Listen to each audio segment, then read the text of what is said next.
Well, good morning, and welcome to the Live at the Waterhole show. You are speaking to Steph Winterboer, and I'm going to be your naturalist for the next 3 hours. And we've opened up on a heaving Africa Maldonado cam feed up in Kenya. As usual, this camera early in the morning absolutely does never disappoint. It is incredible. We've got some fringe-eared oryx, zebra, Patterson Zealand, and a bull elephant, to name but a few, the usual candidates. But it is just such a great waterhole, this from an action point of view. Now, this is a live show, so what you're looking at is happening right now at 9:31 in the morning here, or it's actually 10:31 in the morning in Kenya. Oh, there's another Ellie. And we don't know what's going to be happening any more than you do, which, oh gosh, look at how big that giant of an elephant. Epic. So yeah, we don't know what's going to be happening what you do, and so a big surprise. And so that's really spectacular. I'm expecting a great day. It is dry season madness at these waterholes all over the place. We have a number of cameras all over Southern Africa, Namibia, and Kenya. And so we'll be shifting from camera to camera, changing the scene and looking at different characters throughout the show. It is also an interactive show, so you are welcome to send me through your comments and observations, any discussion points, anything you want to chat about or say, please do. It would be great to hear from you. And if you don't know how to do it, you just have to register on the WildEarth website and follow the prompts, and it'll allow you to do that. So it'd be great to hear from you. Please send through your comments. Johnny, you sent through the first comment today. You are quick off the mark, and I just want to say hi back to you. So yeah, no, great to hear from you, Johnny. And I don't know, I've got this anticipation for something cool today, to be honest. But we have got a summary of the weather for you, and so without further ado, let's go and have a look at what to expect through the day at most of our camera feed locations.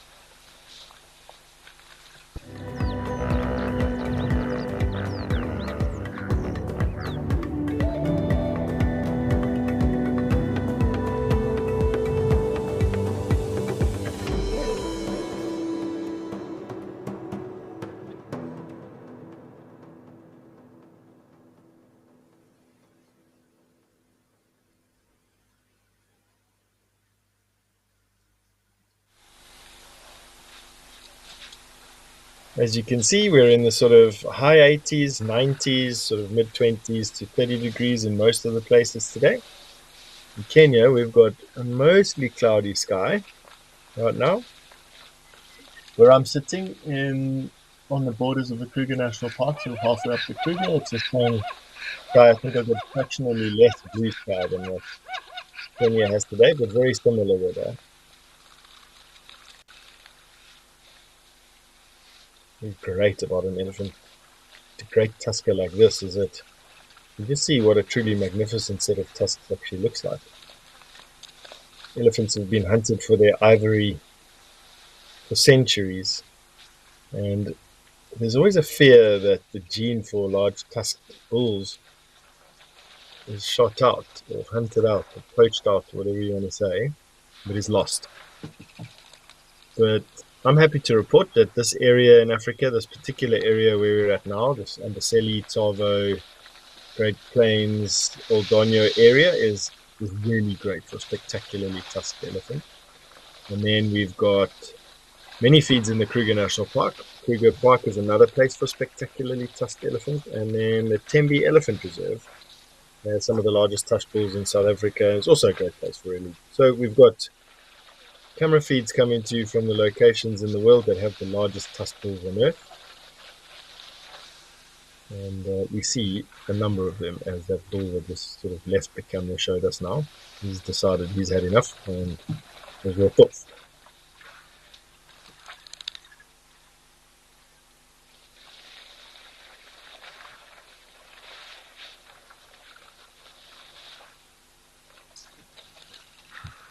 These two bulls are drinking water at the two inlet spouts of of this little pan. And is what's quite nice about this pan is that look at the elephant cocking his tail. So the elephant on the right, that he sort of zigzagged his tail up, he cocks it to the side. That is a conscious, subconscious basis sign of insecurity. If something is bothering him, it could be the proximity of the animals close by, but it could also be other elephants in the area or people activity. Tough to say. Yeah, back to where these elephants are drinking. So there's two inlet pipes here, and what's great is that the water in this pan is augmented by the the water reticulation plant at the camp nearby.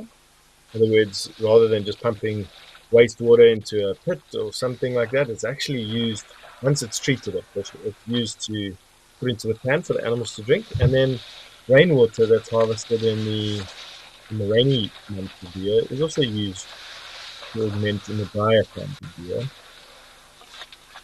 and so nothing goes to waste, which is really quite nice. But it's a bit of a slow trickle, and so elephant in particular tend to spend long time at this pan as you're getting more full.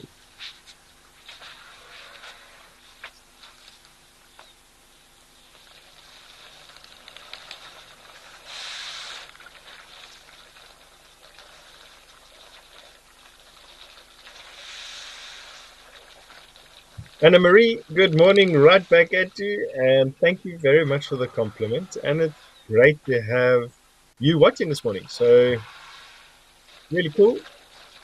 I hope you can stay for the whole show, and we hope to hear from you again through the show as well. For those of you that have just popped on, maybe for the first time or being sent the link from your friends, welcome. It's great to have you watching the show as well. And if you want to ask us a question, you're more than welcome to send through a comment, ask a question, whatever you feel like doing. You can register on the WildEarth website to do so. And it would be great to hear from you at some time during the show. Don't be shy.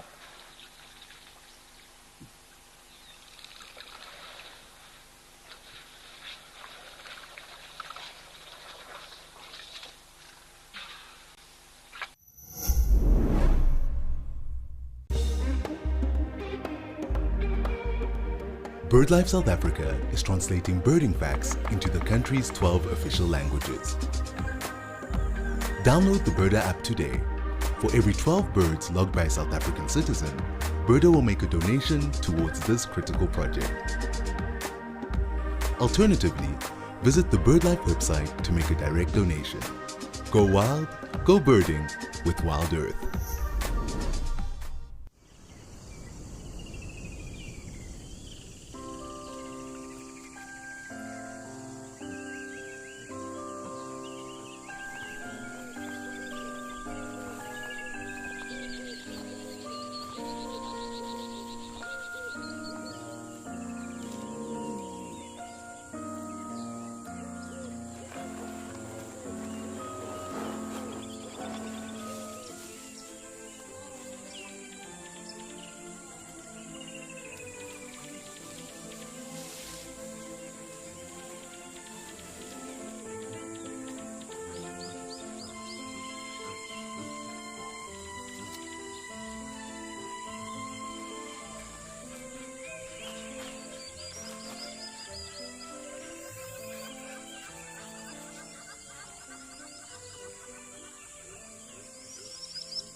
There we've just had a warthog come and join these two bull elephant and the zebra around the pan, along with a number of emerald spot doves and ringneck doves.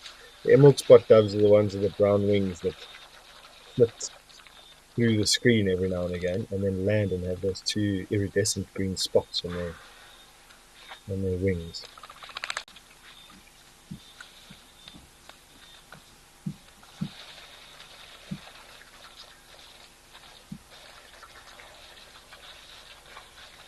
Of course, beauty is in the eye of the beholder. For me, beauty is in a sense of symmetry. And so things like zebra and the stripes on the zebra's face and flanks look really great to me. But also elephant's tusks, and the one on the right, he's got sort of perfectly symmetrical tusks. They're beautiful. There's one on the left's got quite an interesting shape to the one and a curve to the other.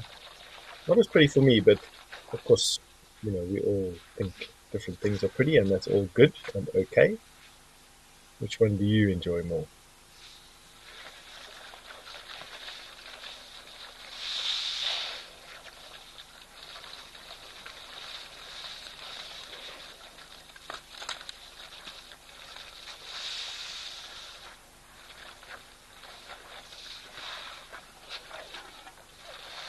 Female fringe-eared oryx wanting to come and drink. What's quite unique about this particular sighting is, of course, zebras today are coming in ones and twos rather than in tens and 20s. And I wonder why. I think it's because one of these elephants is probably a little bit intolerant, or the zebra are just massing up, waiting for their turn, which usually is action by just one of them taking a chance and then everyone else just piling in. Look at what they're having a long drink.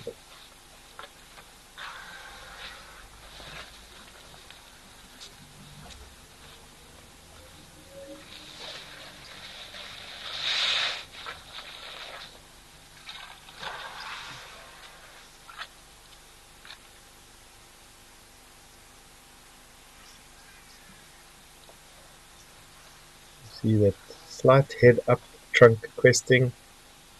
Again, just something in the area is bothering these elephants. You might find it could even be something in quite far away that we can't hear or see.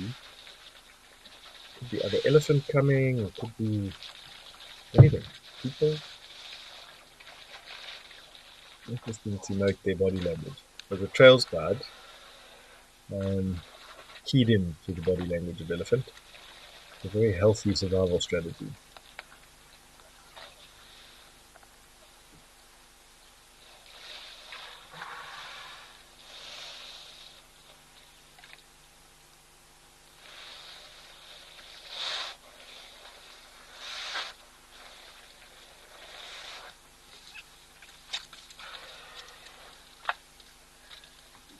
See those zebras getting all feisty with one another? That is a common thing that we see.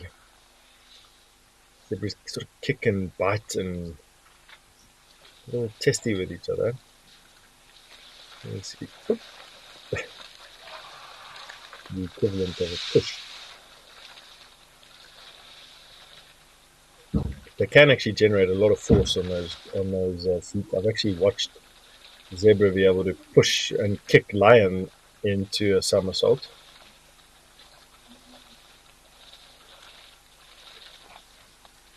All right, but one of the absolute great things about the Live at the Waterhole show is that we have multiple cameras all over the place. And so why don't we go south to one of the other cameras that gives us just as much joy as Africam or Donia, to Tower Lodge in Madekwe, and go and see what's hanging around there this month.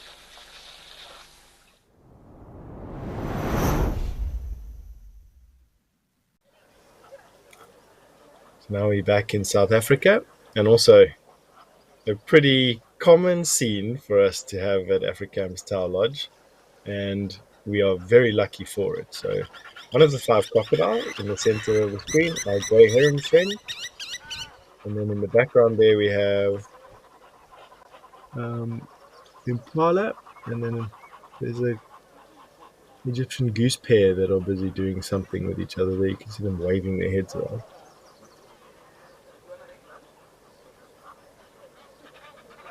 It's so nice to see. That heron is always sitting in the water waiting for a chance to fish.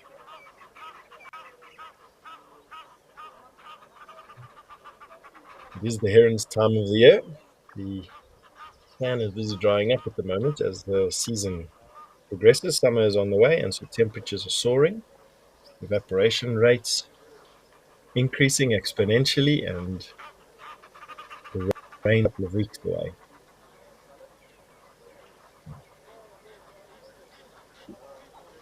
So as the fish are concentrating in these last pools, the heron is having a ball of it.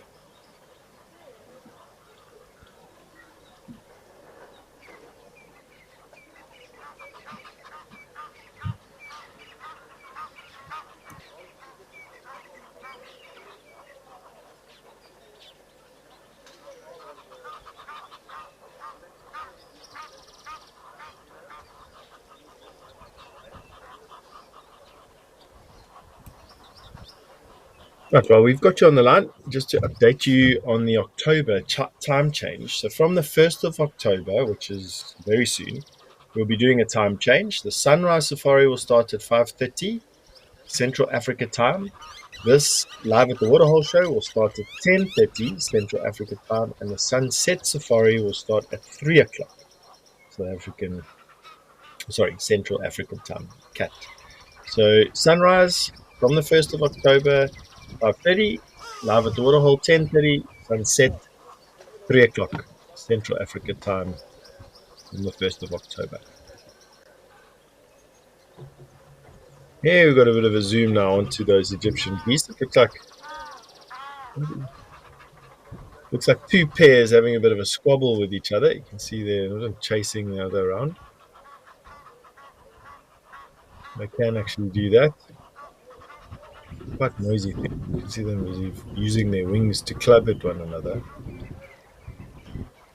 And all the time making noises. I'm sure you can hear that on the camera actually. Although it's probably a bit far away. This zoom is okay, you can hear it. Noisy things.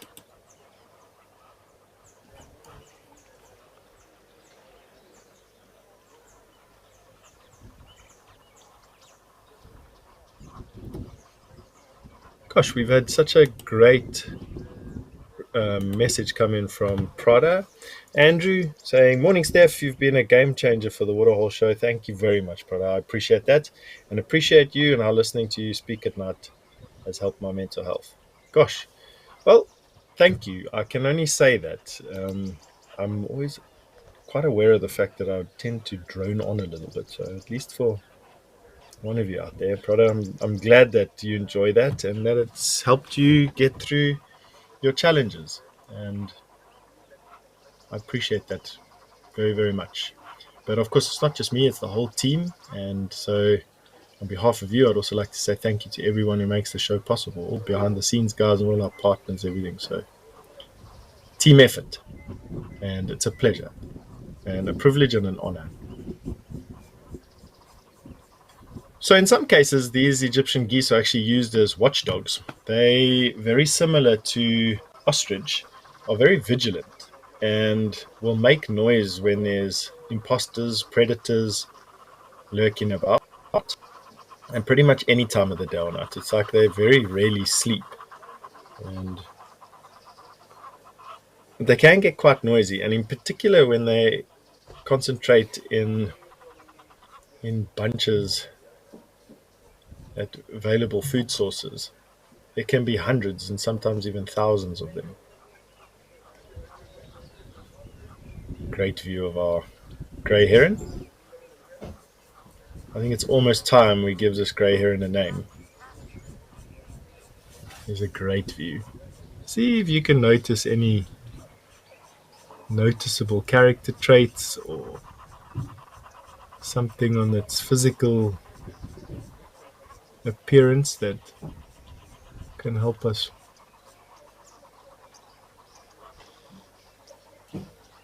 What a great looking bird. You know, they're relatively common birds out here in South Africa. And because they're common, you don't really spend much time looking at them. But like, a show like this where you've got time and you can zoom in with these massively epic cameras, we can see that these birds have an interesting little crest. They've got these neck streamers and wing streamers adding decoration to their bodies. And I love those sort of blackish flecks on their neck as well. And that wickedly sharp bill and piercing gaze. You gotta wonder what they're looking at. I read an interesting book once that suggested that birds can see into the infrared or ultraviolet spectrum. But, yeah, what do you think about that?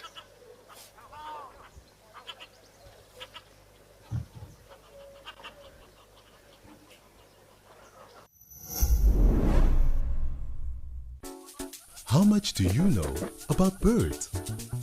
To conclude our birding challenge, we are hosting a fireside chat. Join us as we celebrate our feathery friends whose chirps liven up our days. Come along for interesting discussions with our special guests from BirdLife South Africa and find out more about their big birding projects on the horizon. Spread your wings and soar with WildEarth.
It's always difficult from a camera to gauge direction accurately.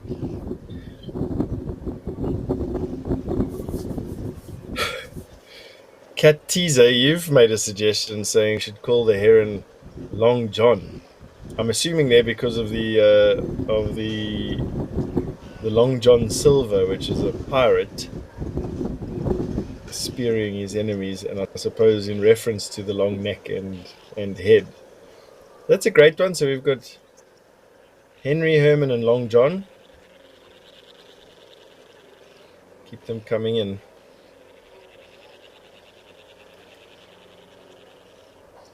As I was saying, the judging direction from a camera is always difficult, but you can see here that this crocodile's tail's in shadow facing us. And so I'd imagine that the sun, being at 9:55 in the morning, is still in the eastern sky. slightly north.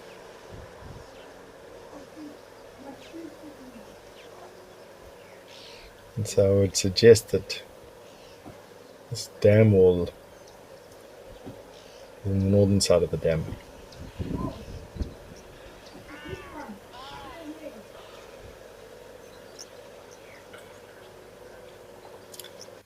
There we can see that grey heron's shadow in the water just above the crocodile's head, above right.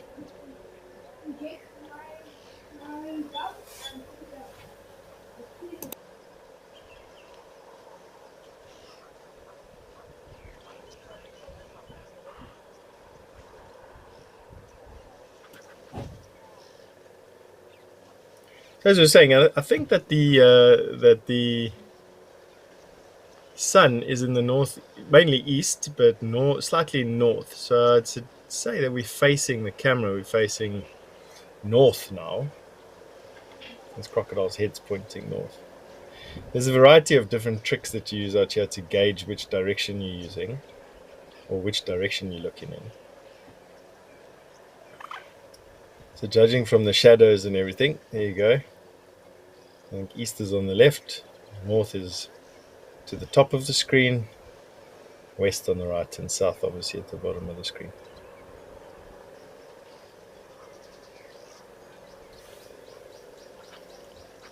Those two dark birds, I'm just trying to decide whether they are common moorhens or red-knobbed coot. Difficult to tell from this direction whether they've got white or red faces.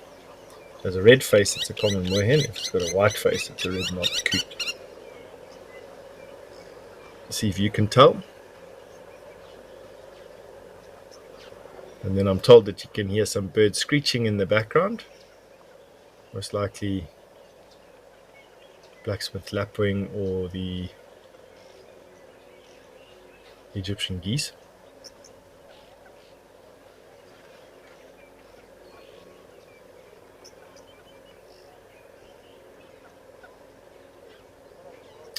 There's some wildebeest that have come down to drink now as well. We're noticing that this particular pan has quite a healthy population of blue wildebeest that are living on this open patch of floodplain. And it's mainly because grazing is at an absolute sort of minimum at the moment.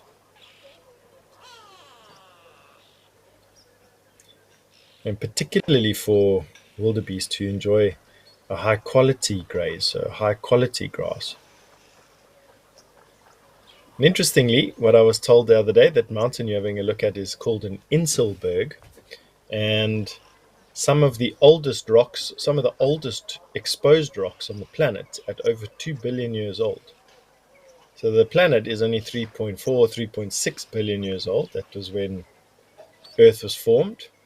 And these Inselberg's rocks were solidified or crystallized out of molten rock to just over 2 billion. So let's say 2/3 as old as the planet is. And then over the billions of years since then, and all the other land around it's been eroded away, they're now exposed and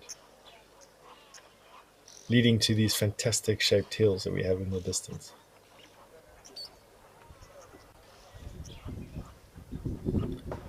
So the relatively famous Inselbergs of Madikwe. That was a great shot of that, so thank you very much. It always surprises me that these wildebeest choose to drink from these mud wallows, but I suppose the threat of crocodiles is really real.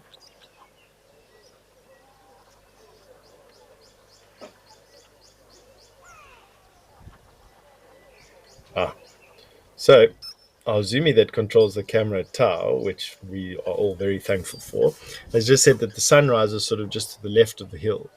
So the left and maybe just behind the hill, depending on the season. Obviously, the sun does move the position it crests the horizon at midwinter to midsummer, but off to the left of the hill. So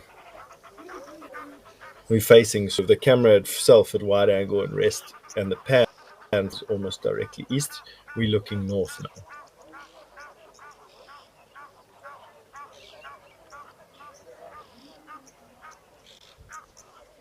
So that white bird that's following the wildebeest, is it an egret? I think it might actually be, which means it's one of the firsts that we've seen. And they would be following around these wildebeest, picking off insects that they disturb. But it's just.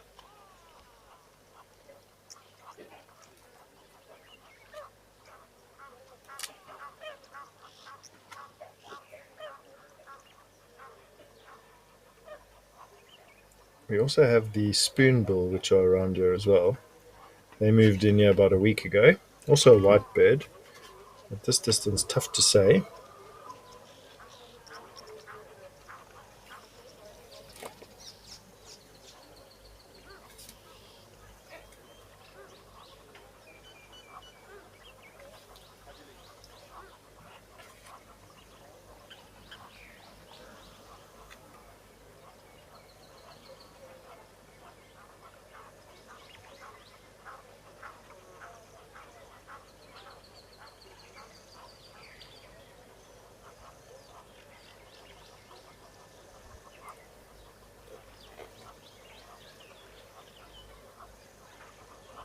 There's always such an air of expectation among this heron.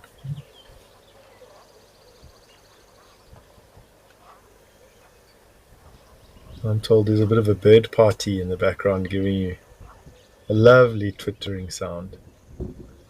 Comes a big male waterbuck.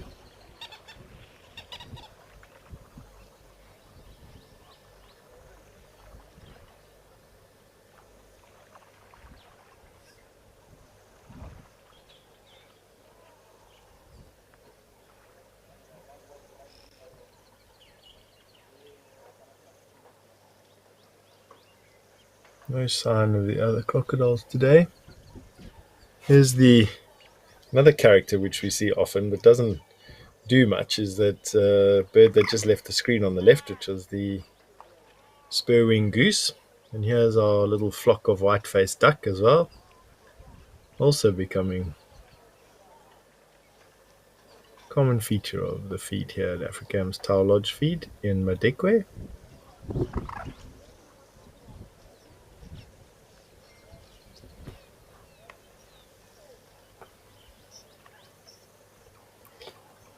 Alexa, you think that the heron should be named Spot? So we've got Spot, Little John, Henry, and Herman. Spot the heron. I appreciate your sense of humor there, Alexa. Well done.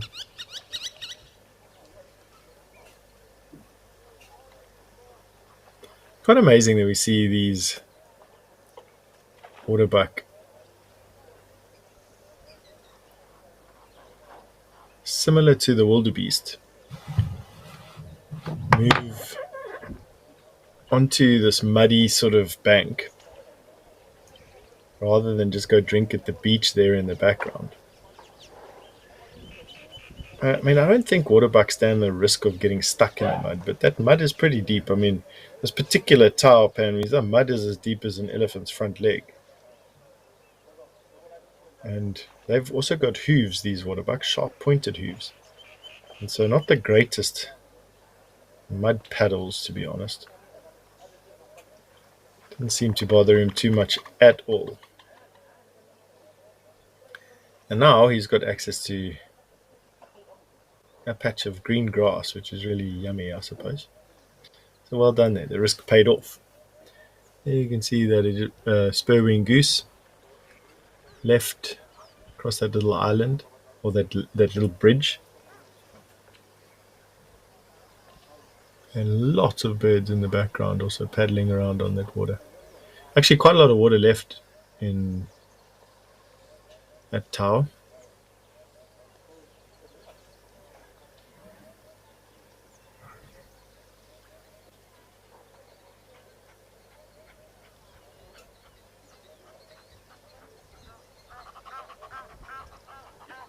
Animals just coming in from everywhere. Another herd of impala just pulling in over the dam wall. Who knows what's next?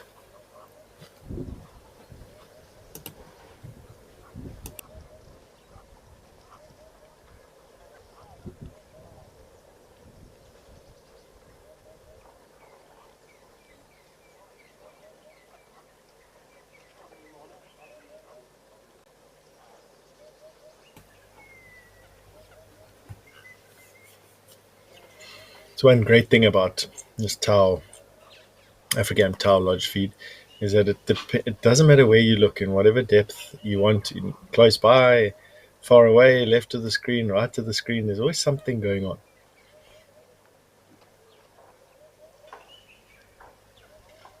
This flock of white-faced duck busy feeding in the foreground. It's actually quite nice.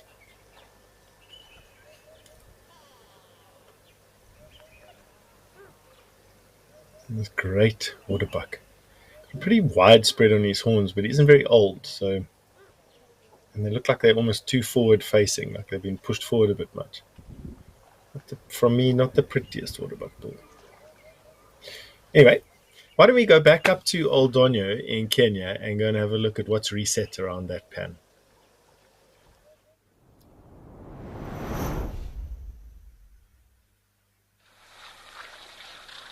Never gets old. Gosh, 5,000 kilometers further north than we were now, in a completely different country. We're in Kenya now, and this is our African Old Donyo feed, and we've got a fairly large herd of Patterson's eland and 2 bull elephant. I think they're the same ones that were drinking a little bit earlier. And some fringiate oryx in the background with some zebra. Great to see these eland from so close. These eland are not the same as the eland that we find in Namibia. These are only occurring in Kenya. And that female on the left-hand side, far left of the pan, she is super pregnant. Gosh, look how big her belly is. Like most of these females are super pregnant. Good luck, girls. The male's having the bigger dewlap and the thicker horns. So behind this pregnant female on the left is a male. You can see he also has that fluff of fur on his forehead. Bit of a tongue twister there. Also much bigger than the females.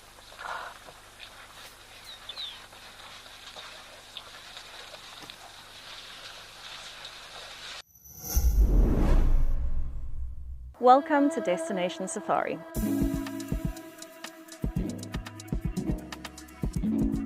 This evening, steeped in history, we are going to be exploring Leonbosch Country House and Shearers Lodge.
pregnant female just walking in front of that male. She'll give birth very soon after the rains start falling, because what will happen is what's this eland bull trying to do here? It's not uncommon to see antelope of all manner horn the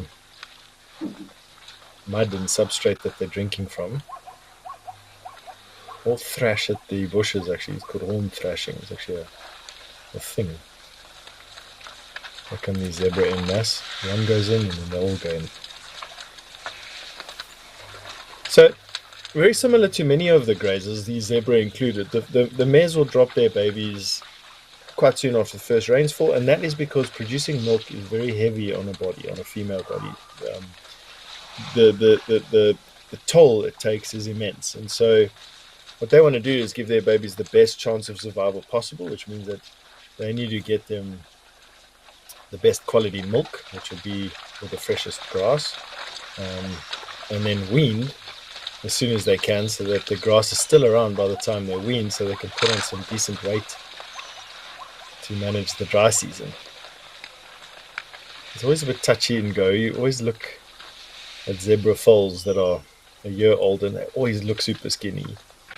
And then if they make it through that first dry season, well, then they all look plump like these do. There's a youngster.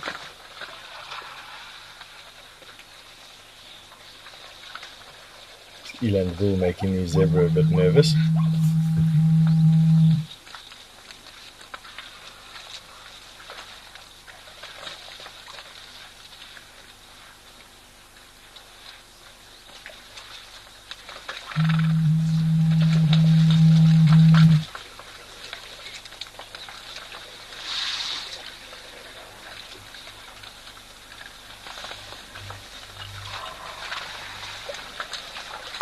All right, why don't we go and have a look at Jumatcam? There's always something going on there.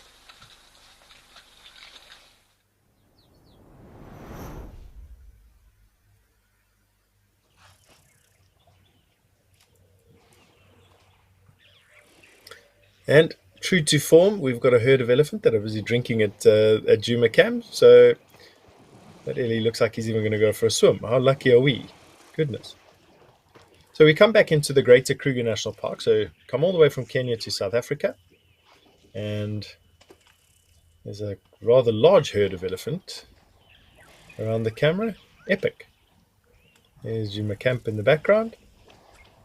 Now we're going to come down and come and have a swim. If we can go right a little bit more, I think what we'll see is that elephant who waded into the water going for a swim. And if not, that's okay. I'm sure one of these will go for a swim as well. See that a lot of the knob thorns they're finished with their flowers now and are getting their leaves coming through. One of the first trees to get their flush of green leaves, them and the marulas. Marulas are flowering at the moment, so lots of activity around the marula trees. From an insect point of view, they're just enjoying the superabundance of nectar that's around. And these for that, getting the nectar and the water flowing for the next growth season. It takes some time for honeybees to populate their honeycombs with honey. It takes a whole season, in fact, to get lots of comb.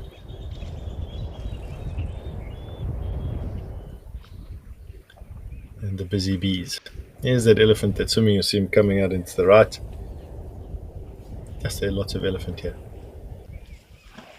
I think I mentioned before, elephant herds are in this area usually sort of 6 to 12. Every now and again they'll group together, so you get two families grouped together and you'll get 20, 30 elephant together.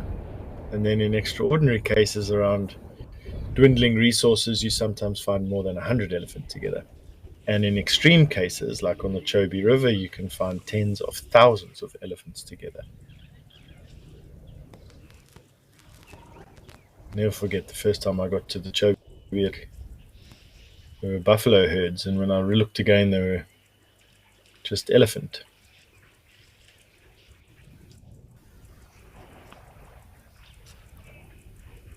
Seems like the camera's battling a little bit. These cameras are so difficult. They're notoriously difficult to control. So our Zoom is doing a fantastic job today. They are tough cameras to get going and do what you want because we're obviously operating them remotely, and sometimes between what your fingers want to do on the keyboard and what the camera feels like doing, two totally different things.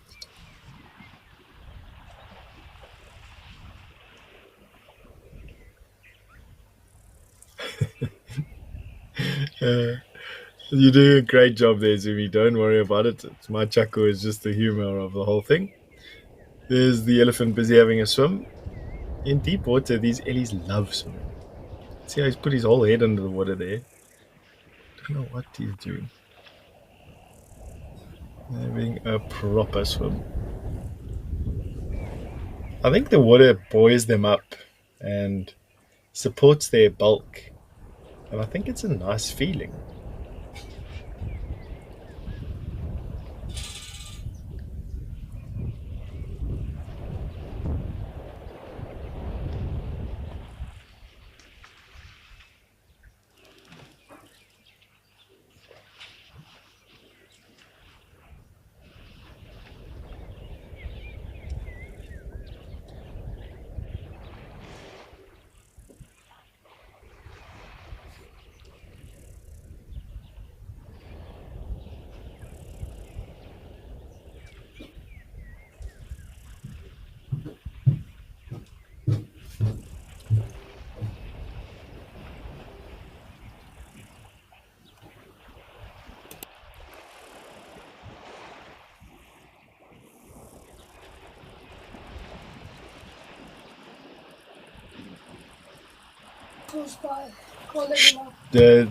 You can see that this elephant's still having a bit of a swim. And now all the other ellies are crossing the dam as well, also having a swim. They often cross from one side of the dam to the next. I think it's because it's quite full at the moment, and so it's easier to go across and have a swim in the process than it is to just walk around. You don't really see it much at the other locations we have. Really quite nice. You can see the babies are looked after. Mom or cousins and aunties that are larger will always be around a baby and will quite often support the baby if it's having a bit of a panic, if the current is too strong or it's a bit deep and it gets a bit tired. Baby elephant are looked after communally, supporting that it takes a village to raise a child. Philosophy in Africa.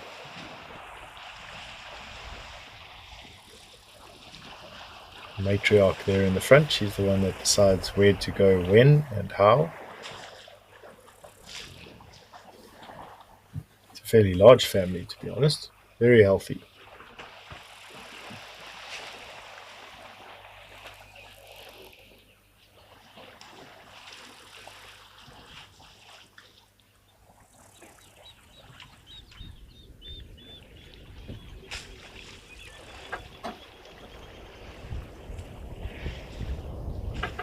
Yeah, they've paused for a drink. You'll probably find what will happen is that they'll just stop in that fringe of forest there for some feed, or to feed, before moving on.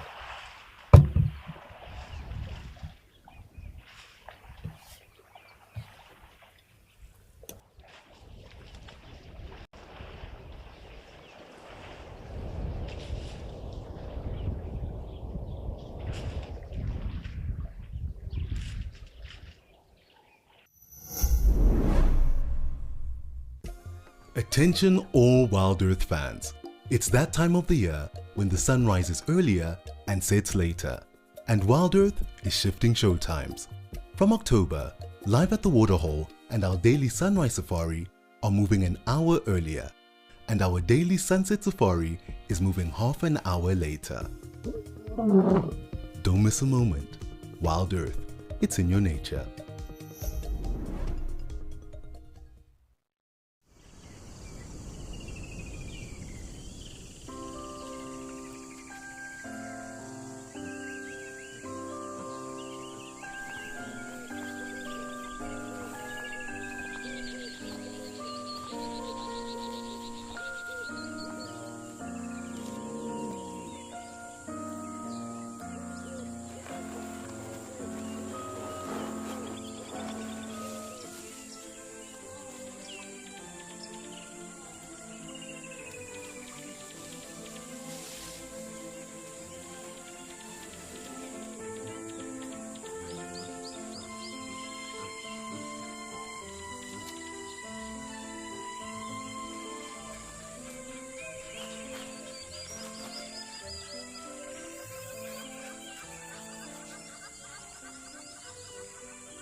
they've got the black and white feathers. Female ostrich are brown and sort of a tanny brown color. You might find that these two are brothers, not quite mature yet and enough to be on their own and having their own families, but old enough to have their adult plumage already. Standing taller than me at the top of the head, and I'm 6'1", mainly vegetarian. For those of you who didn't know, the ostrich share a similar diet to the Egyptian geese in the background and the guinea fowl, the helmeted guinea fowl you're looking at. As big as what they are, they just eat plants and are vegetarian.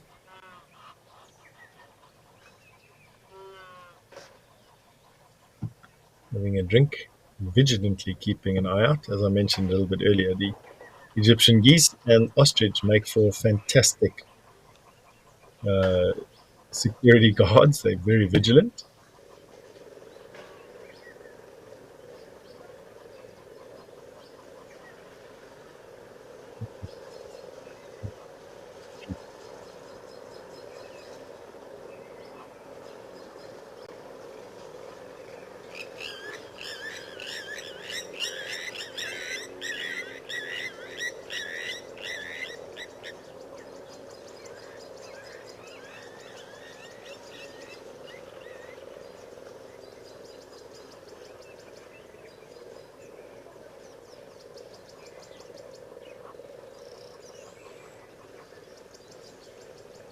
Right, while you're watching these ostrich drink, I can give you some information about the Big Birding Heritage Challenge, which is being held on the 28th to the 30th of September.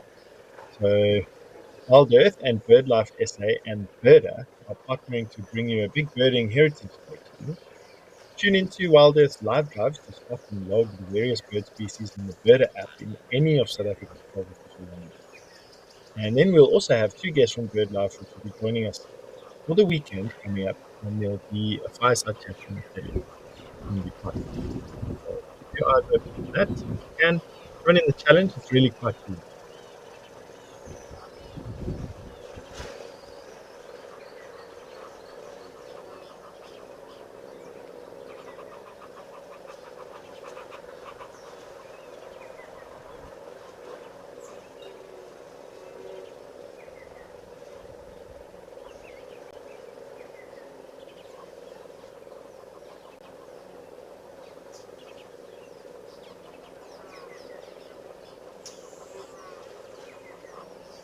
There they are finished drinking, and will now probably hang around a little bit before moving off.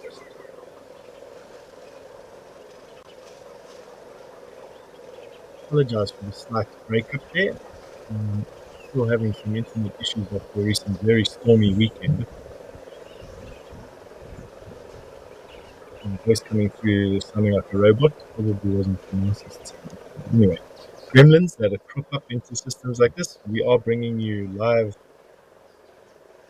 interactive drives, camera feeds from all over the most remote places in Africa. Sometimes gremlins crop in, nothing to worry about.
So there we've got that common moorhen and a snoozy Egyptian goose. Definitely not like the ones that were flapping at each other that just now on the other side of the pan. These moorhens, as opposed to the red-knobbed coots, really enjoy the edges of these pans and more reedy, grassy banks than the coots, which prefer the more open water. And there we've got a snoozing spoonbill. A little bit earlier, I was looking at a white bird that was walking around amongst the wildebeest, thinking it might have been an egret, but I got a feeling it's just the spoonbill. And you can see it's lifted one of its legs up, having a proper snooze. And if not, why not? Such a great shot. Well done, Zumi.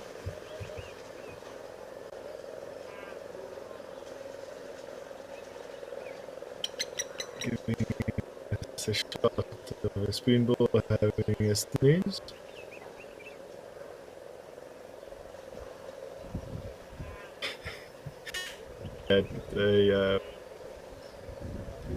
Love issues, everybody. Leave a connection where I am, so my voice is coming and going. Can you excuse the gremlins, please?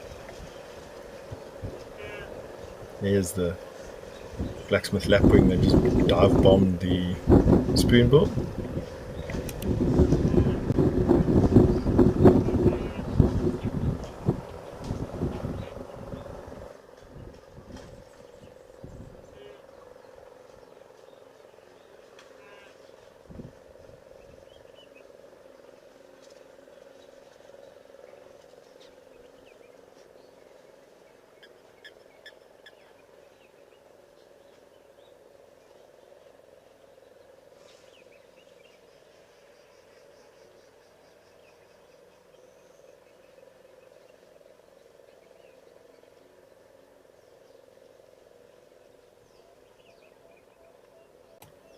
Here we have some impala feet and a three-banded plover or lap.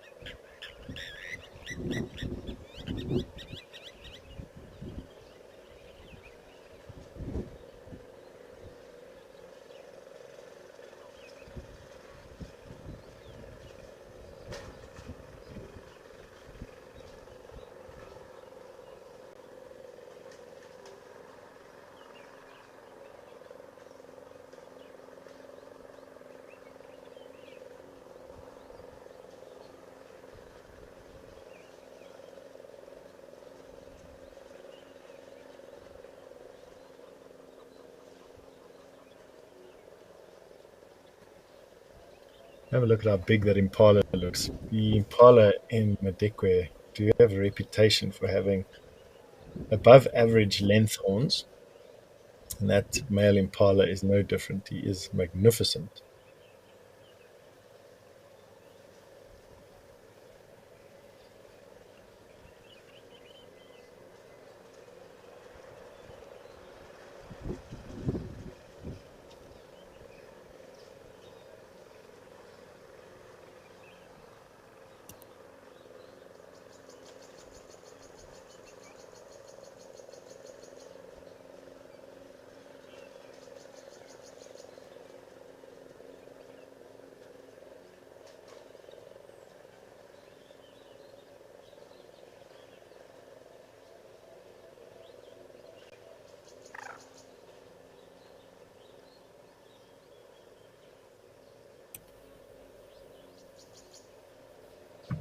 Male impala at this time of the year, you'll find that the males and the females will pretty much hang in area together. But as we approach the birthing season, which happens next month into November and December, the estrogen levels start spiking in the females, and the male impalas start to react to males, and will then kick the adolescent and older males out of the herd again. They'll start forming bachelor herds adjacent to the natal herds. And once, there we go. Sorry, so we've just had a momentary glitch and moved over to another camera feed. This is now our Africam on the Willifront River, which is one of my favorites, to be honest with you. And we're so lucky to have on the screen. Honest with you, like I said, I just love this location because we've got such a huge view of the river up and down and across the bank where these massive trees are. You're just lucky. It'll be a female and her 4 babies. So she was a really good mother this year and has managed to bring up, hang on, right, 2 adult females. Yep, 2 adult females and 3 babies. So I thought it was originally just 1. There you can see that it's 1 female with her baby, and the other female, she managed to keep 2 of the babies.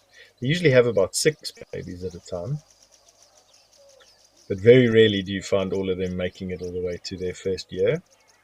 Those females will be pregnant, those 2, and in a couple of weeks will go underground to have their babies, excavating holes and termite mounds like you see there in the background in the shadows. And we'll bring the babies out around about the first week in December. Grass eaters, you can have a look at them getting their faces close to the lawn by going down on their knees. There's nothing wrong with that baby warthog's legs. They often do that.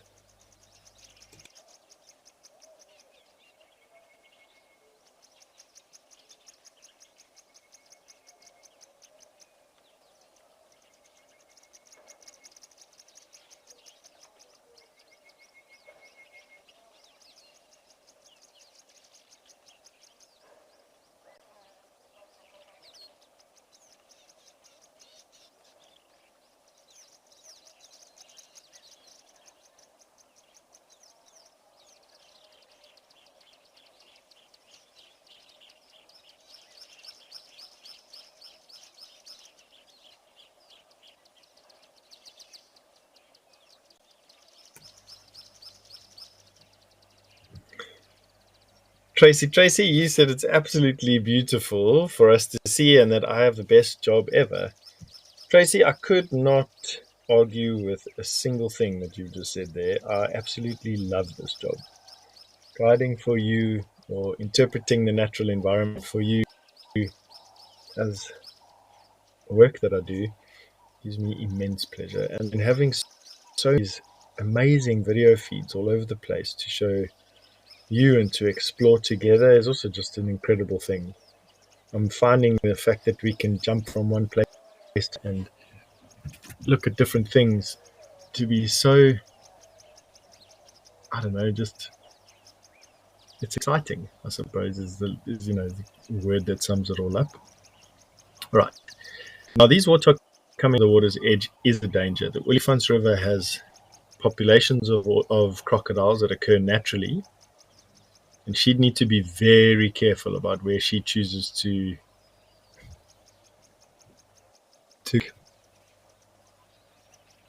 I see that there's a little creek there with some mud. I can see that her baby, or no, sorry, that was the adult female. Her baby came down after her.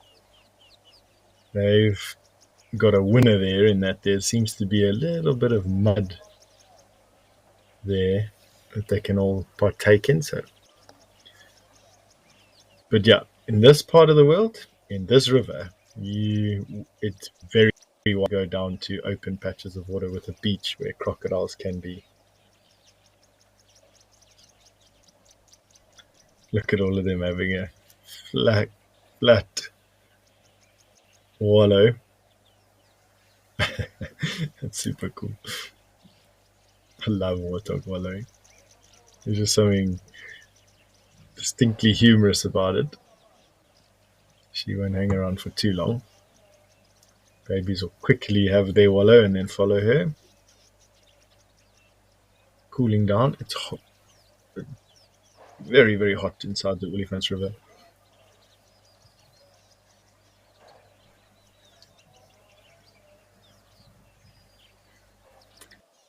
Nikki, who's giving us a comment from, or has sent us a question, not a comment, from the UK, has asked, how do water in the water holes that we have a look at, so not the river, stay consistent?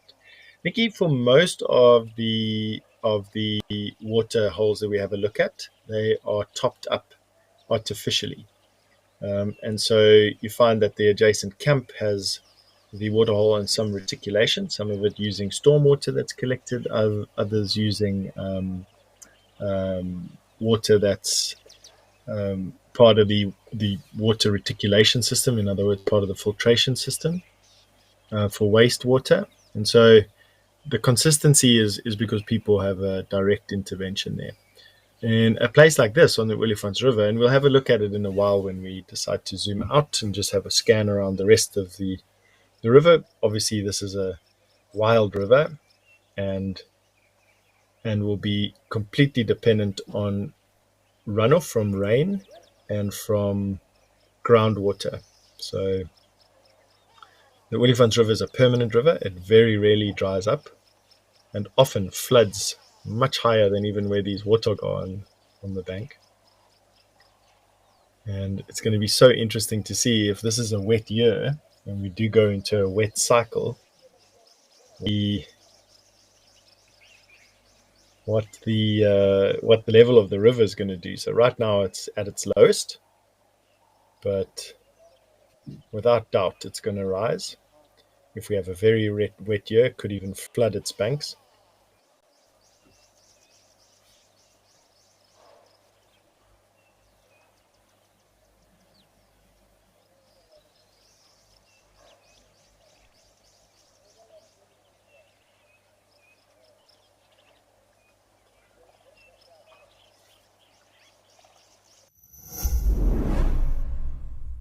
World Animal Day is here, and WildEarth is rallying for a battle of the ages. One naturalist reigns victorious, and the time for redemption has arrived. It's Safari Bingo. Catch the chaos and contention as our naturalists compete to spot the most animals. Join us on our sunset safaris and spot the next sovereign of the safari. WildEarth, we are Safari.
Now, it is WildEarth's mission to connect the world out there to nature, so you to nature, and it would be great if you could pop onto our website and click the donate button.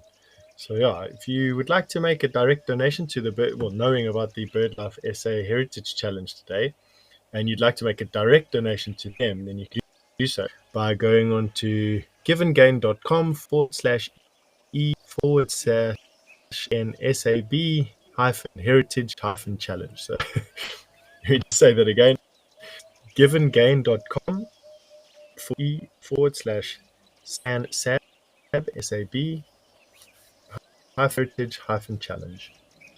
Other than that, you just donate on the web page, and every little bit helps. Absolutely. Here we've decided to swing upstream of the river. Hang on, wait, more downstream. Downstream. Just panning across, having a look. Here you can see that it was looking downstream. Have a look at the shape of the bushes that you can see on the left-hand side in the flow of water that was pushed up there during the last floods. Right, but we haven't had a look at a few of our other camera feeds yet today, and so we're going to be leaving the Willifants River, as sad as that is for me. We're going to be going over to Jamala, which is a great compromise.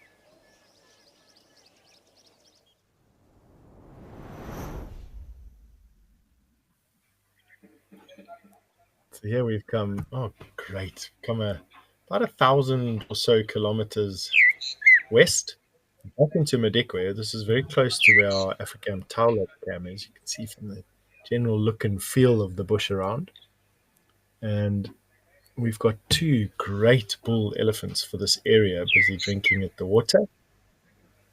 Usually this particular camera attracts a lot of, or this particular pan viewed by the camera attracts a lot of female elephants. And so it's rare that we see bulls like this, particularly of this size, alone on the camera. These are big elephants for this area. Unlike the Kruger, Tembi, and Aldonio, where they have super tuskers and extremely large bulls, this is pretty big for the area. And this elephant on the right has got such widely spaced tusks. Bizarre shape.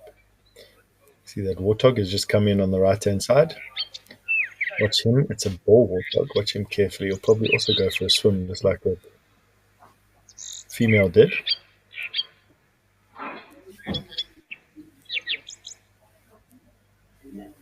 Some zebra there in the background.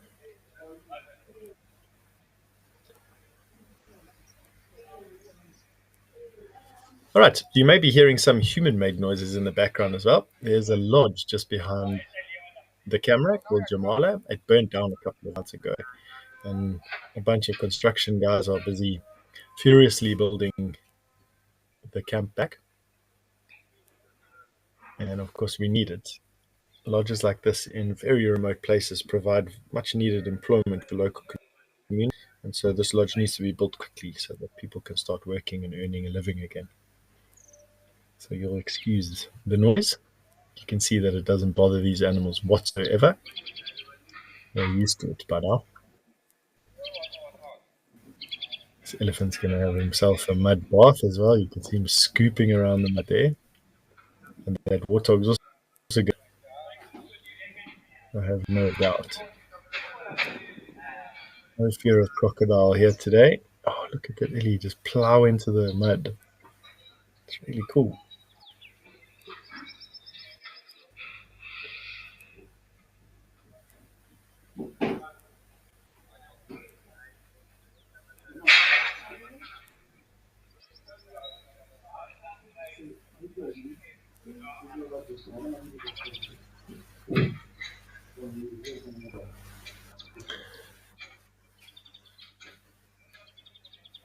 Zebra. Now these Ellies are clustered around the freshwater inlet into the pan, having a bit of a drink.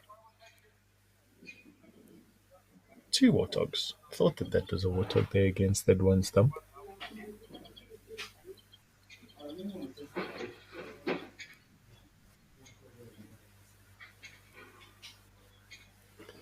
I'm using the stumps there for a bit of a scratch, so that warthog on the right hand side is having a great scratch against that stump.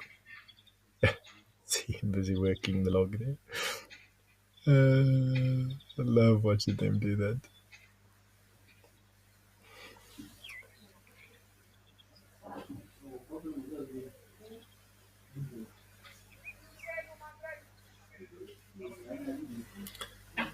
It's also not common for. Do you want to touch the lives of future protectors of our Earth? Thanks to our wonderful WildEarth explorers, WildEarth Kids is back. Sign your class up for WildEarth schools and enjoy a special virtual field trip to Africa with interactive learning tailored for kids.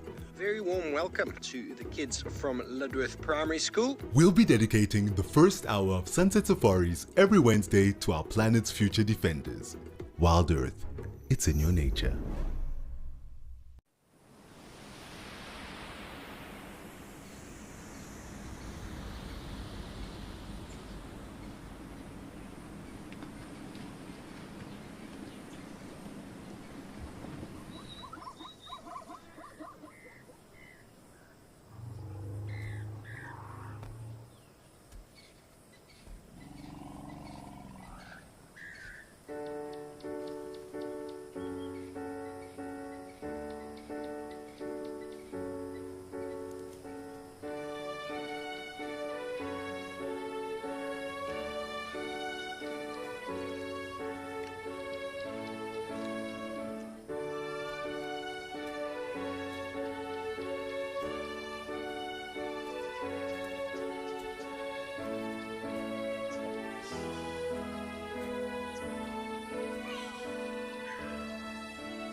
Also, I think that they do it just for the pure joy of just giving themselves a scratch in hard to reach places. Just look at that.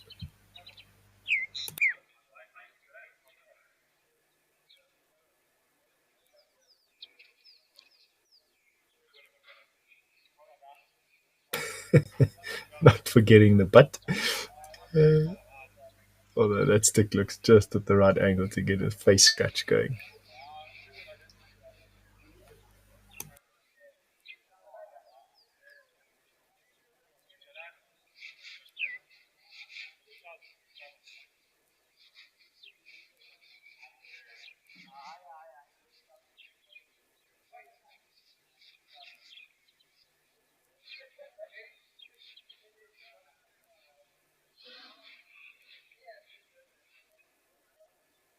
Those warthogs putting on such a great show. And they're not obviously these great illies as well.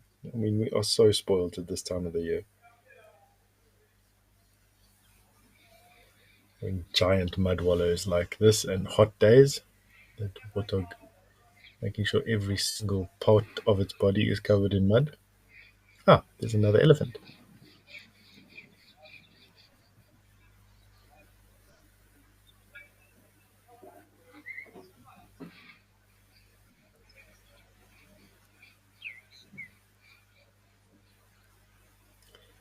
You've got 3 bull elephant now and 2 adult boar warthog.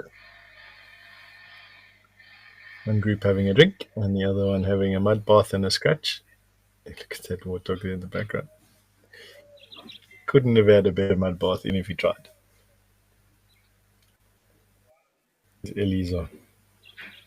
That smaller Ellie sort of bummed his way into this, seeing if he can bully his way amongst these bigger ones for a drink. Water in those muddy parts, while other animals like warthog and zebra and wildebeest and whatever will be able to drink it. That elephant will choose not to if they possibly can. They don't enjoy water with a very high sediment level.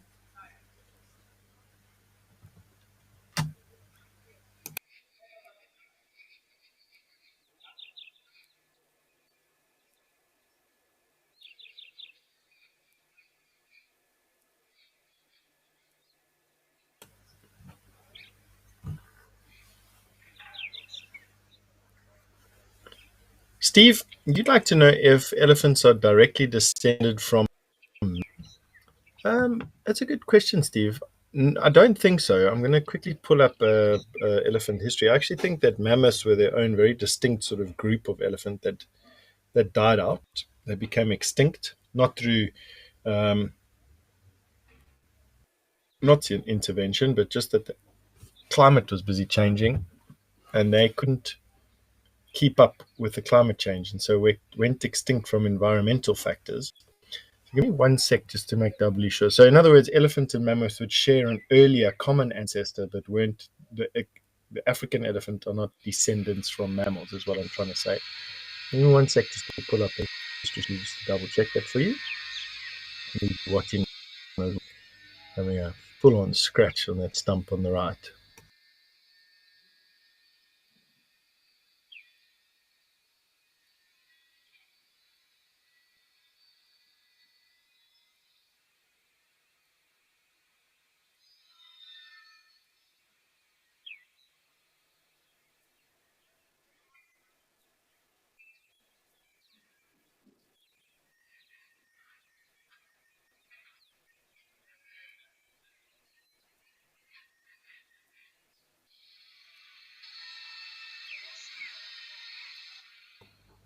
All right, Steve. So I've got some information here for you. So the Asian elephant and the African elephant all have a common ancestor called the Gomphotherium from the Oligocene, and the mammoths and the mastodons have a much earlier common ancestor called the Paleomastodon.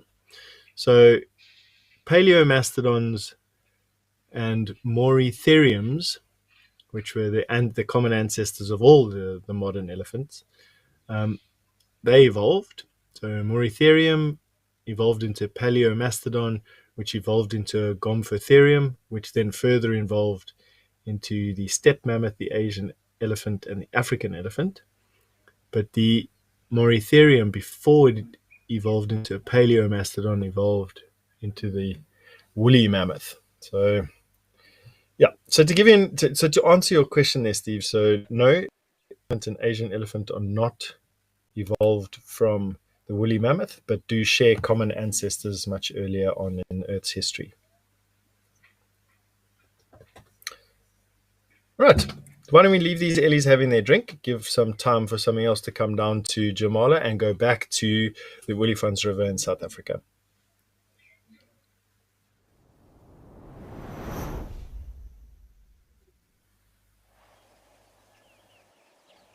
Ah, yes. On the Willifants River, massive trees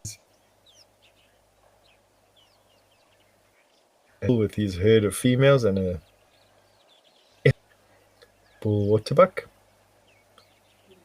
I just absolutely love it.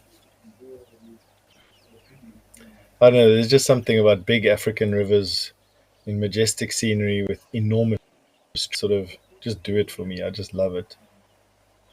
Too much time spent questing through Africa on adventures. There's just something about a river that just gets me going. I don't know. Must have been an explorer in my past lives. So similar to those warthog we were having a look at a little bit earlier, these waterbuck are not um, safe from crocodile. The size of the crocodiles in the Olifants River here will be over 500 kilograms for a really big crocodile, and fully capable of catching one of these waterbuck who just weigh 250 kilograms. And so, as comfy as these are around water and river systems like this, definitely they've got to keep their eyes peeled for crocodiles.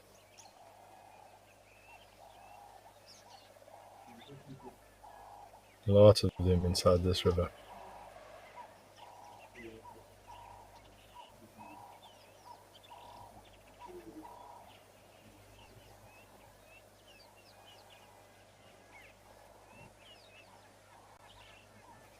What a great view. We are spoiled for the choices that we have. You know, we can go from Jamala Dam, which is a big mud wallow, 3 epic bull elephant sharing a tiny little bit of fresh water. We come 1,000 kilometers west and have a full river of fresh water, not a mud in sight, and these waterbuck. And then shoot up to Kenya and have a look there, go across to Namibia and have a look there.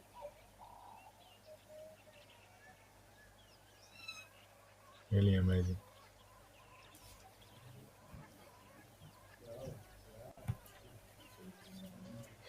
Nikki, you calling from, or you sending in a comment from the UK saying that your cat Batman loves watching the feed. I wonder why, Nikki. Is it because it sees things that it would?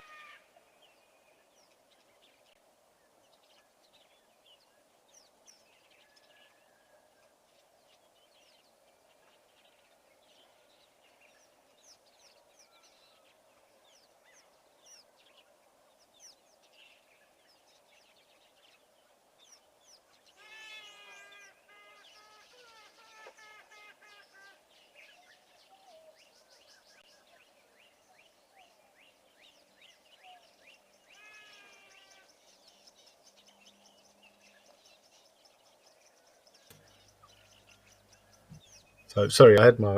It seems like I pushed mute there. Excuse me. So, Nikki, you sent through a question, a comment saying that your cat Batman loves watching the screen, and if I've already answered this question, but I wonder if your cat isn't nostalgically recalling being sharing a common ancestor in a saber-toothed cat, or one of the earlier cat species, which hunted elephant and waterbuck crocodiles. Really cool.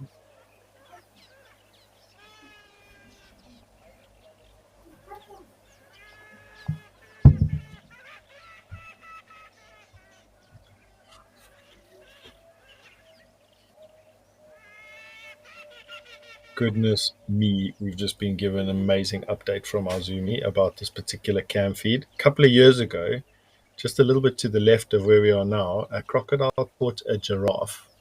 Well, just think about that, everyone. A crocodile was big enough to at a giraffe, caught the giraffe, and then obviously it was a massive wrestle because a giraffe's a big animal. And this fight went on for ages while the giraffe subdued by this crocodile who must have just been hanging on for dear life. And I mean, it's just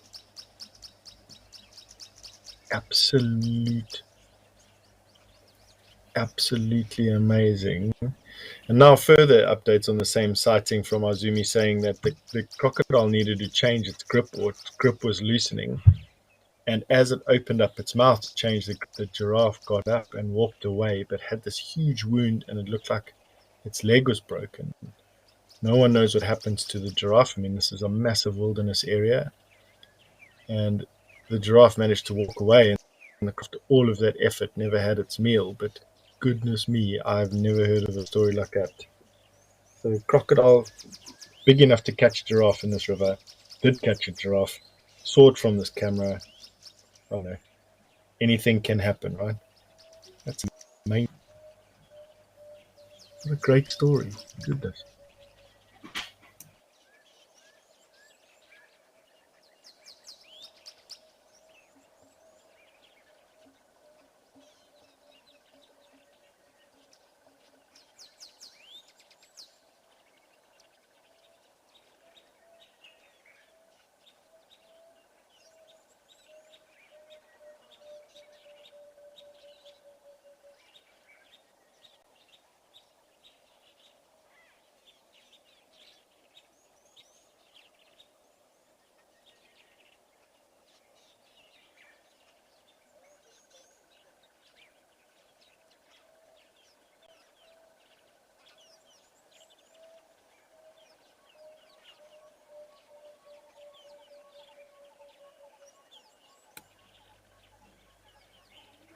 What a privilege seeing this and being told stories like that.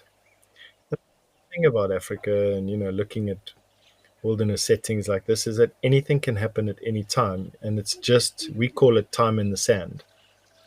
The more time you have in the sand, the greater your opportunity for seeing anything and everything and that you've ever wanted. And there's an Ellie talking about surprises. You're coming down the bank. See what he's going to do. Is he going to dive into the water or go for a swim?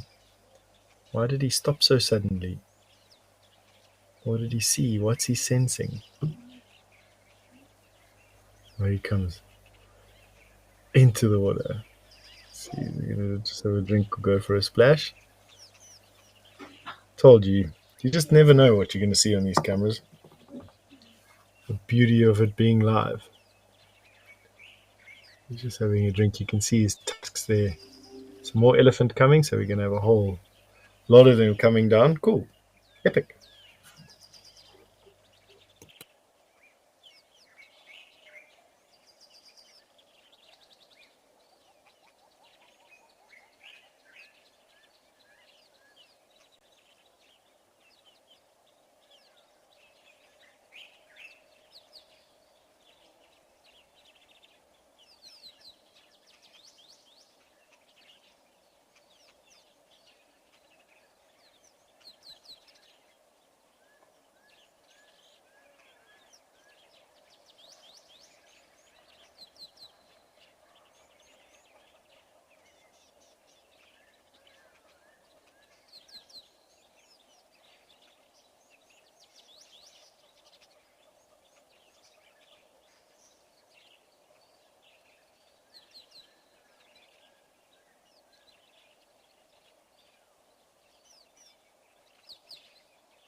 Michelle, all the way from the UK, you want to know if elephants, zebras, or any other animals ever sleep?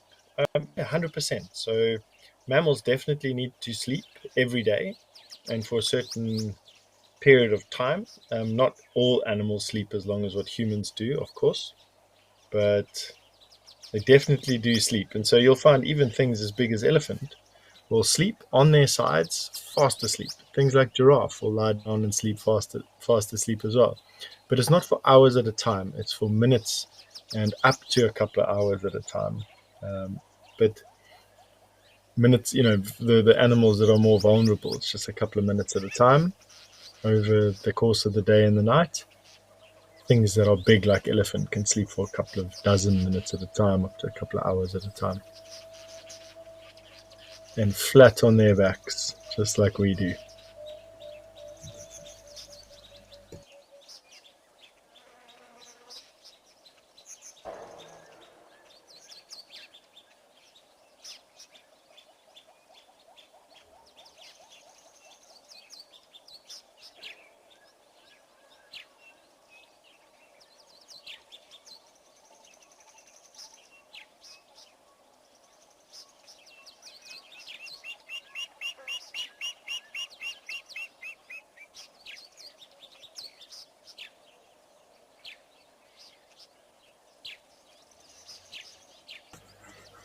All right, while we wait for those Ellies to finish their drink and possibly go for a swim where we can see them again, why don't we link over to Tau and go and see what's happening there?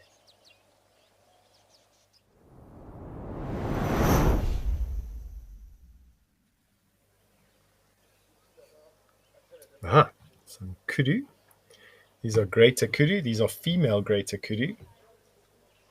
epic view. And there's some, what's that? Wildebeest. I thought there was some elephant in the background. So we've got a bull waterbuck and two female kudu. And we're just leaving leaving the water's edge. Joined by that. And there's even two springbuck on the left-hand side. This shot giving us a great view over the mountains in the background in Madikwa, those Inselbergs.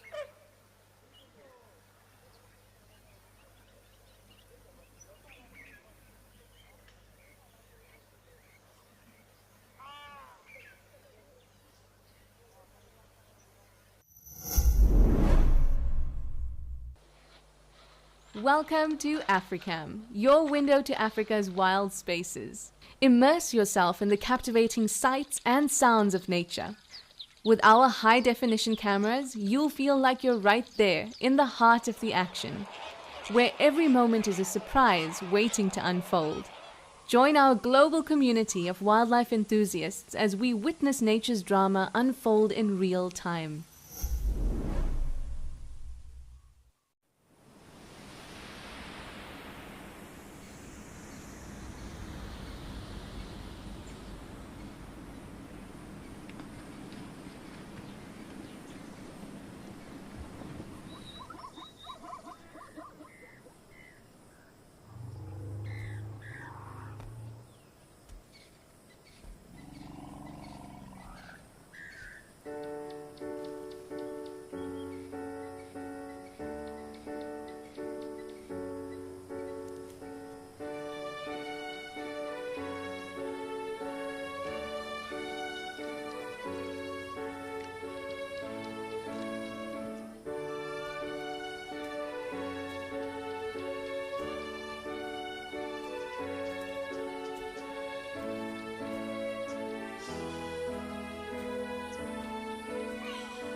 Our microphones are set up, but I've got, it's such a great impression of the birds you're hearing in the background coming in from Bryn. And tweet, tweet loop, tweet loop, tweet loop, tweet loop is what I was told over my headset at the moment, and it sounds like a blacksmith lapwing. It's busy calling, or a crowned lapwing, one of the lapwings. So obviously that's third hand from between two people trying to do bird calls at each other and then trying to identify them from that. So you'd excuse me, please, if we were wrong, but we are trying to teamwork through this and help you guys out. Okay. All right. Definitely a bird that we will not be trying to emulate the calls of are the flamingos. Let's go and have a look at Campus Dam while this kitty walks away.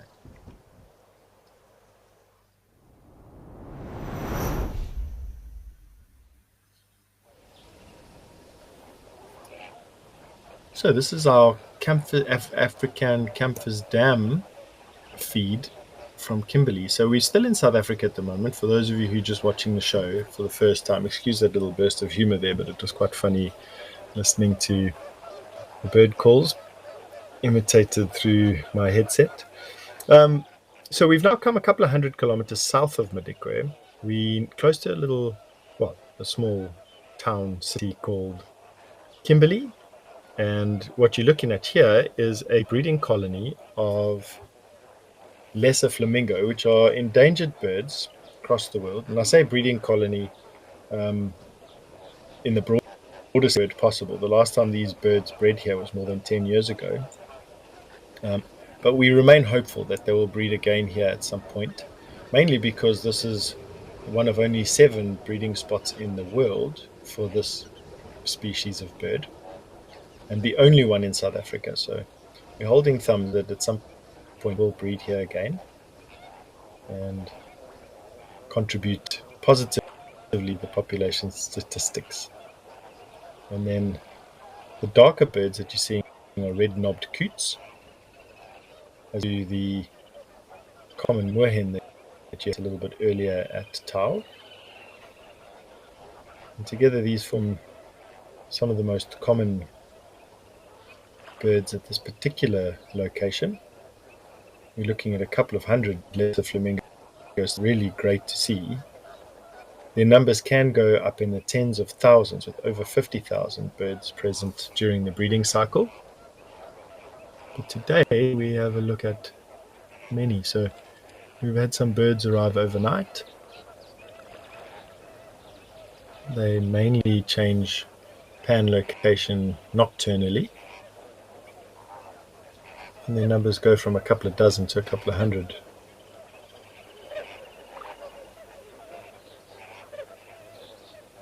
Melinda, you asking if it's true that the flamingos get their pink color from what they eat?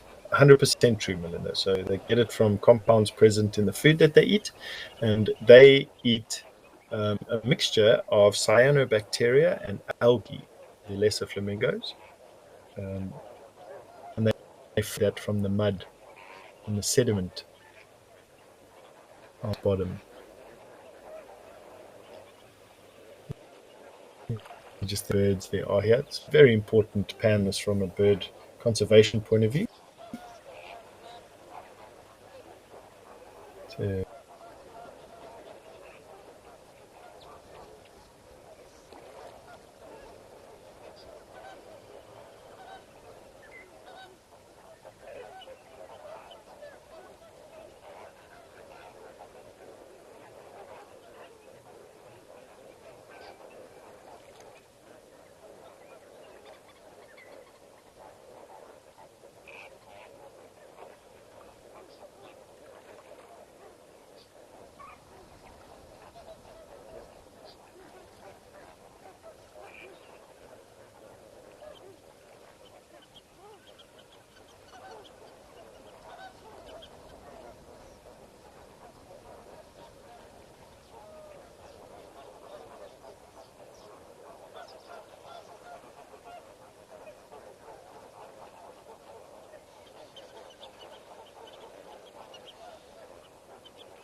such a great view of these flamingos going about their day. Some of them are feeding, some of them preening, some of them having a sleep. Nevertheless, some activity in every quadrant of the screen. Like I mentioned very earlier on today, it's great just having the pace of how we are experiencing the show dictated by the animals we're looking at. And there's a certain peace to that I'm finding.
So I'm told that it sounds really nice with all the bird calls and the lapping water, and really just is a very peaceful setting. I love coming at a look, looking at the Campers Dam, mainly for those reasons. But it just adds this nice peace to the day. It's really cool. Slight breeze blowing. We've had some terrible weather this week, and so I'm sure that the birds are quite enjoying the sun. Warm today, so lovely.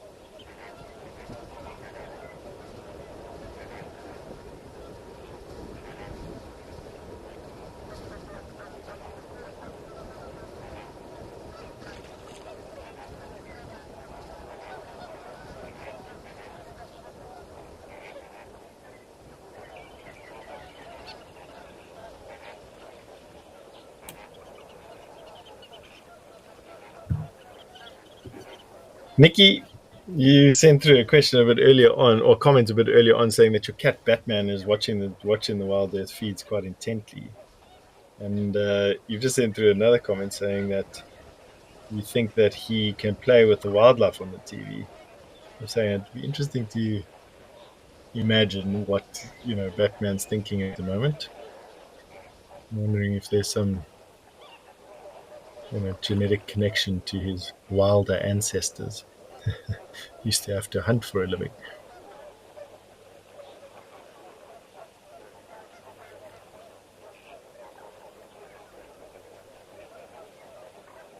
A flock of these red-knobbed coots feeding on their vegetation subsurface, and you can see how they're having to fight their natural buoyancy by having to kick as they turn upside down.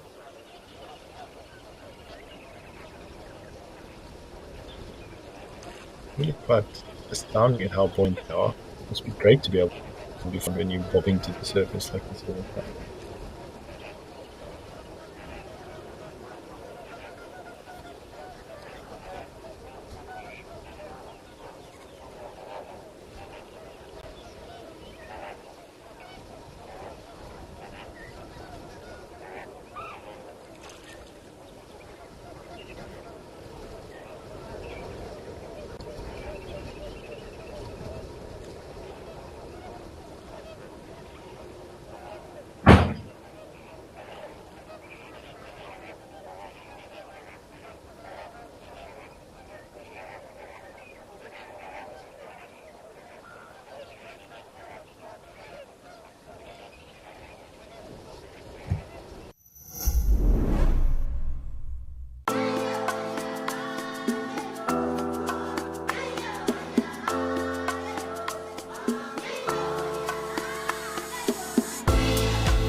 very large number of red-billed coots in this particular shot, accompanied by a flock of lesser flamingos, and then every now and again you'll catch a glimpse of another bird, usually a little grebe.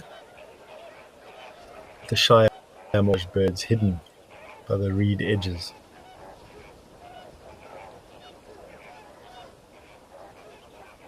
Sandpipers and such.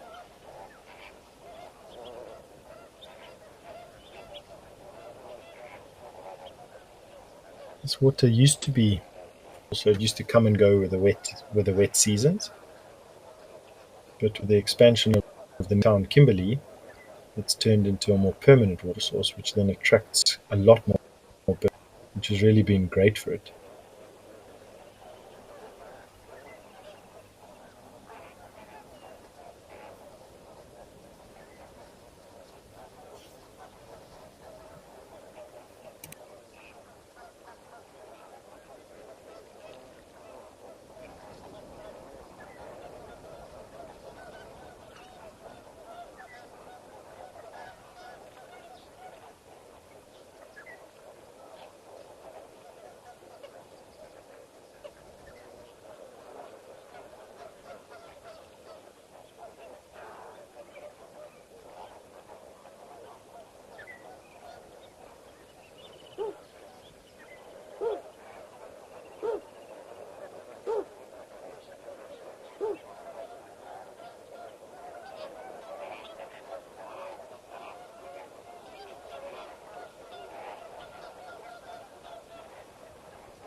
Right.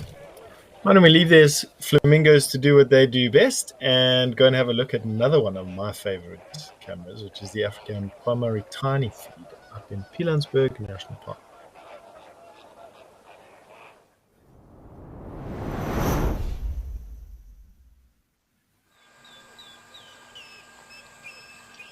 Oh, so cool.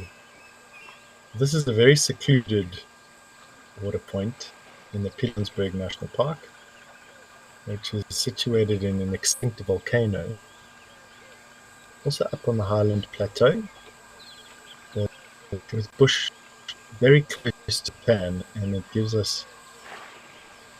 animals a hidden entry point, and so we find, I don't know, it's more intimate. It seems to be lending itself to hidden for some reason, as opposed to wide open expanses of water like we had at Kempfer's Dam. There are two young bull elephant, like an Egyptian goose, watching them on.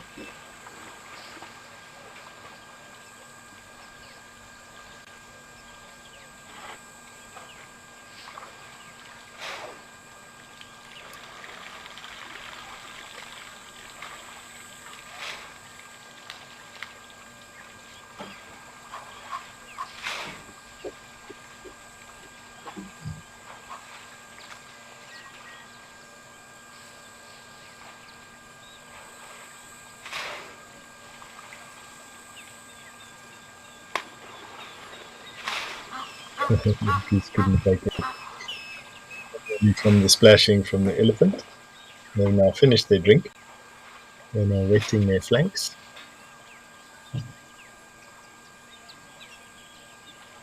Well, the one is at least in there.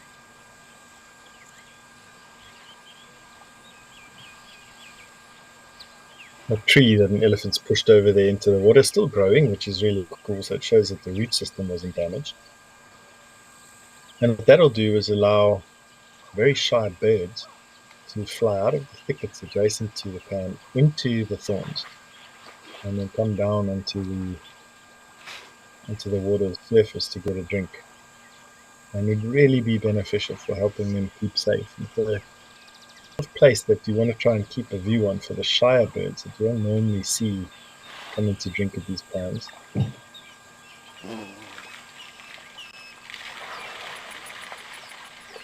In fact, we saw a kingfisher here over there. And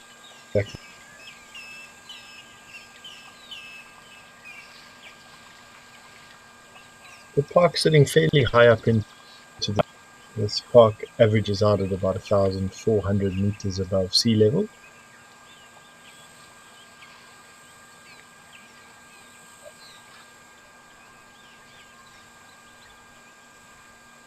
Ben Tucker, you say this is where you would wear an elephant. 100%, Ben. It definitely is a place that's pretty cool. I mean, not only is it an extinct volcanic, an ancient one, so it's not going to, there's no danger of it exploding. Now it's extinct. Can you imagine the whole host of different vegetation types you're going to get from the valleys up onto the peaks? And so, time when elephants move from eating primarily grass to eating primarily leaves and twigs, you want to go to a place that has a high diversity of species, as it'll give you the widest diet that you can possibly want. Well, at least for a time anyway. I don't know. Or bush medicine fix from the different plants that you eat in winter. And then to the plains again. You're going to get your grass all the time. Pick up.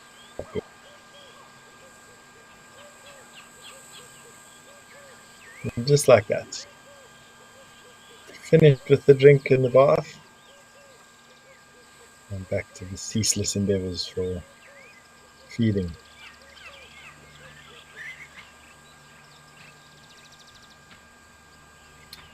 Right. Now we've let the Madikwe feeds reset for a bit, and so why don't we head over back to Jamala and go and see what's happening around that pan.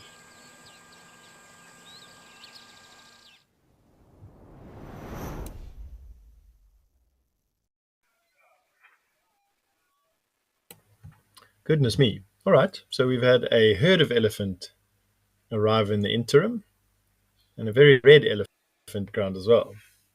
So that red color comes from the soil. Madikwe has a large portion of its land mass covered in this like red ground, and of course when elephant go and sandbath and dust themselves, that red color is then transferred onto their skins.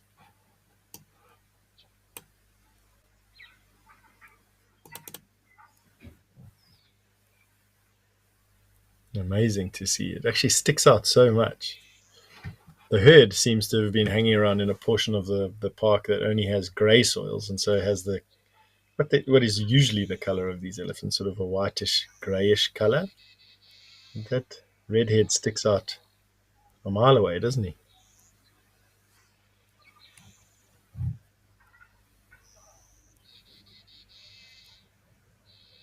There you got a little elephant in the shade of the big guy. Probably going to go for a mud bath.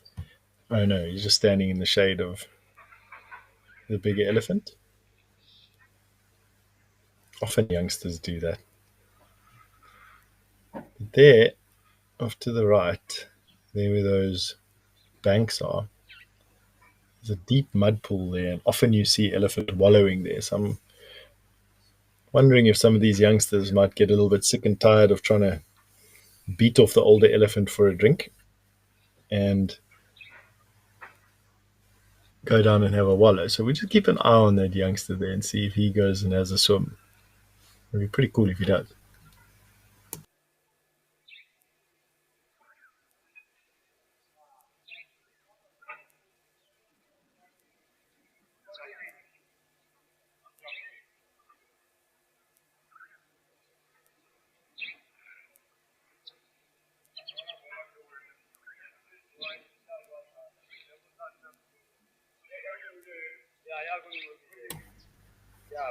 For those joining us, you might hear a few sounds in the background that are man-made, and that's because very close to this particular pan is a Kamala, burnt down a while back, and there's a lot of construction going on there, furiously trying to get the camp built. Obviously very important from a employment point of view in these very remote areas, and so we wish them the best of luck trying to get that camp built as quickly as possible. See the background there resting his trunk on his tusk. I often do that. I think the trunk can weigh up to 160 kilograms, so about 300 pounds. There comes another herd of elephant. out of the wilderness. Also a pretty big herd. Let's see which matriarch is the more dominant.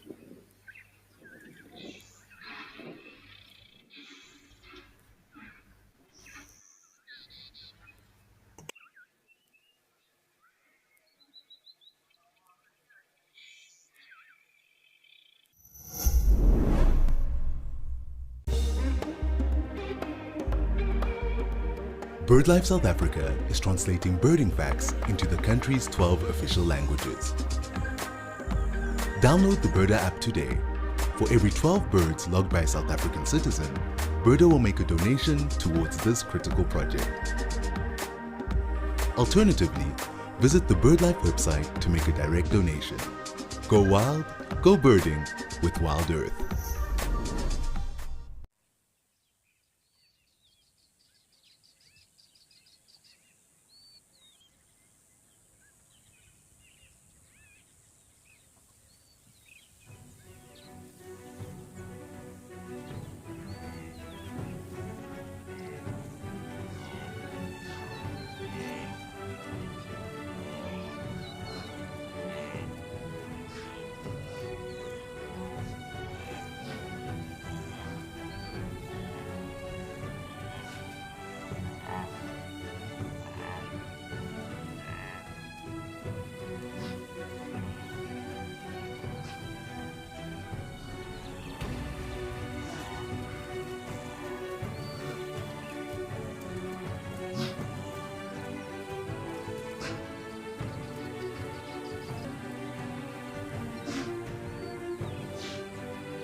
So many Ellies here, and you can see you just don't know where to look. There's all these little games going on and interplays.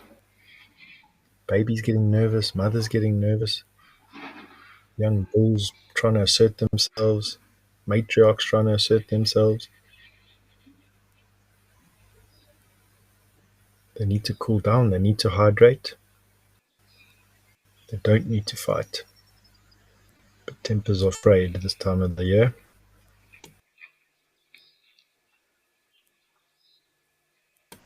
This is a great sighting. Sighting of the day.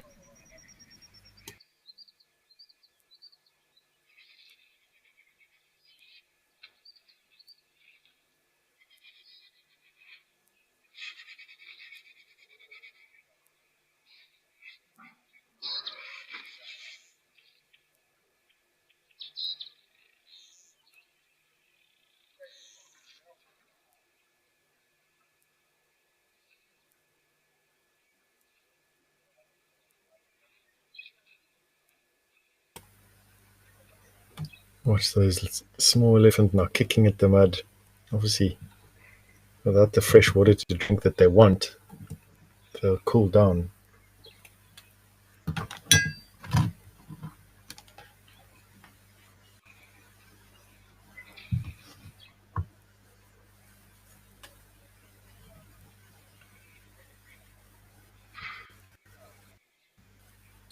You might find actually that the competition for water is so intense that they just choose to cool down some of these elephants before moving off to a different water spot at a different place. But let's just see. Stacey F, you said you just popped in for a quick view before going to work, and all of a sudden, you know, what a gorgeous sighting. And I couldn't agree with you more, Stacey. This is the sighting of the day so far for me. We had close on probably around 50 elephant with their babies around this water, and it was pretty tense for a second there. We've seen that, apart from a few individuals, the two herds are still separate from one another. Some drinking from the muddy pool, other from the freshwater inlet. Some elephant choosing to mud bath. Look at that little baby off there on the left hand side. You can see it knows it's going to battle and doesn't really care because mommy's milk is still primary source of its hydration, and so it's just choosing to have a bit of a mud bath. Epic. Look at that. Really cool.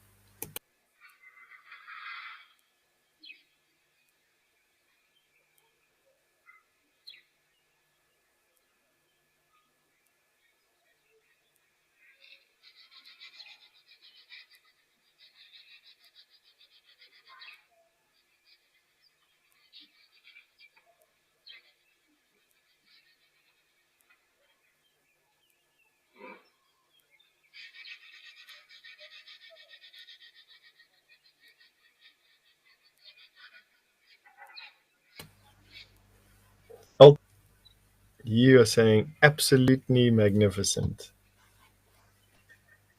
Again, no argument there from me whatsoever.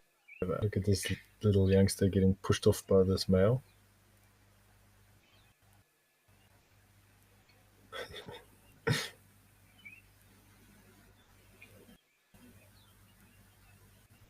Gosh, really don't know where to look at.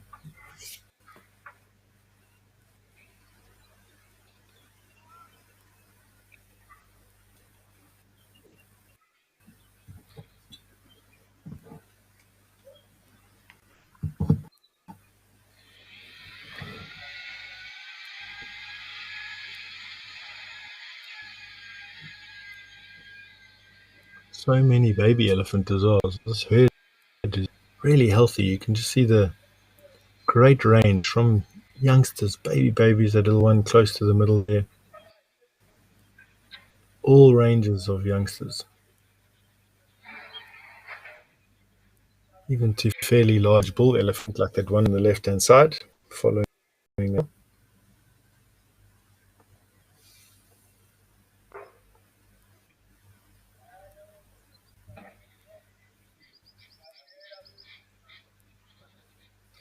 Watch if one of these babies gets stuck in the mud now, how all these females react. And then the bank slipping down the bank. He's going to come down.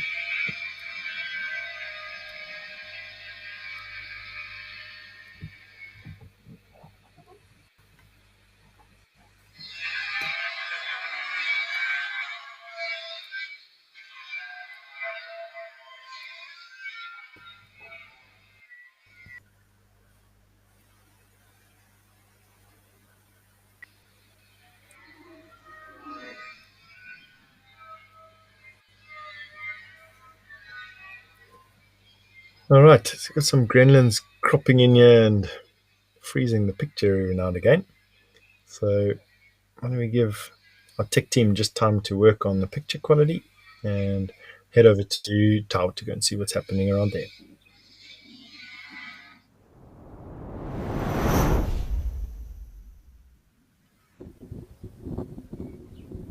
A couple of kilometers north of Jamala, we've got our Africam Tau Cam feed. And as opposed to 50 or so elephant females with their any number of babies, here we've got two rather big bull elephant on a great set of tusks. Is he drinking some water?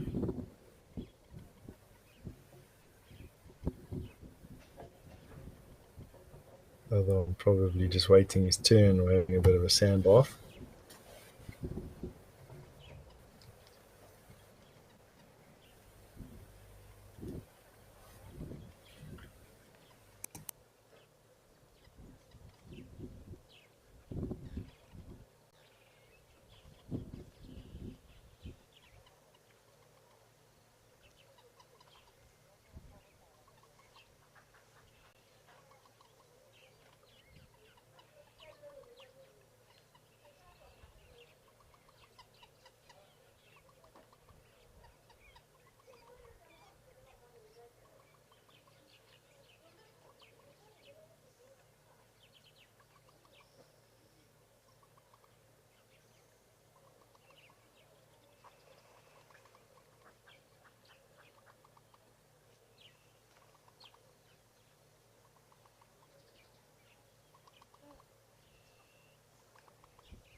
told that it's quite windy, and so you can hear a lot of the wind noise coming through.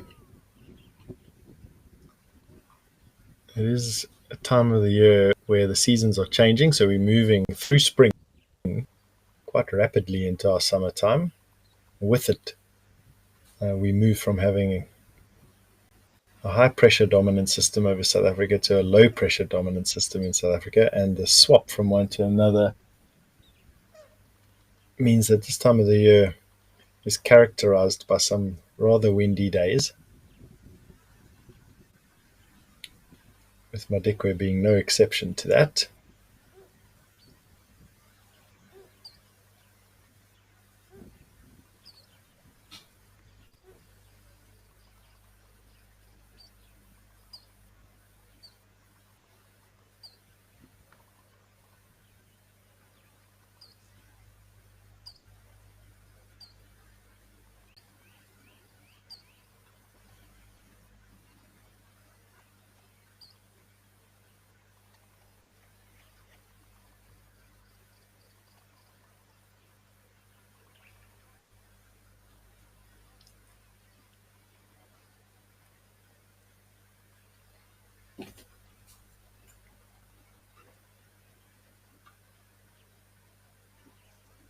You watch this elephant have his mud bath. We so often see such a similar behavior with these elephant.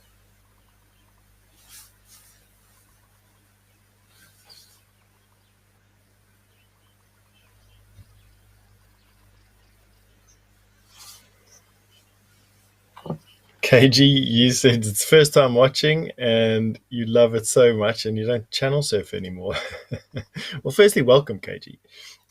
It's great to have you on board and part of the WildEarth family. And it's especially cool to know that you're watching the show and don't channel surf anymore. I'm super chuffed. So, welcome. And it's so true. You can learn something new every single time you watch the show. The pied crow that just landed there.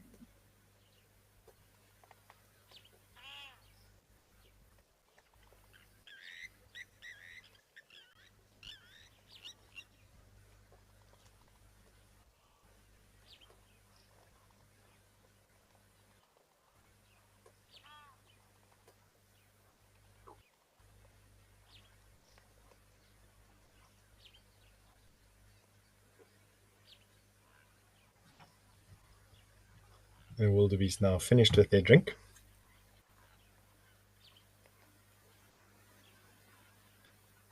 Moving up onto the plain. Got to get hot as well. Perfect prey size for lion. These wildebeest, zebra, waterbuck, kudu are in that 50 to 200 kilogram prey range, which is ideally suited to lion. Lion populations in Madikwe stable and really healthy as a result. Waterbuck bull, was he the same guy with these very wide horns? Tough to say from the side. He's quite a large waterbuck bull that likes to come and lie in the same area. I don't think it was the same guy that we saw earlier. The guy had this incredibly forward set horn and very wide, but not that big. This waterbuck looks like he's well in proportion.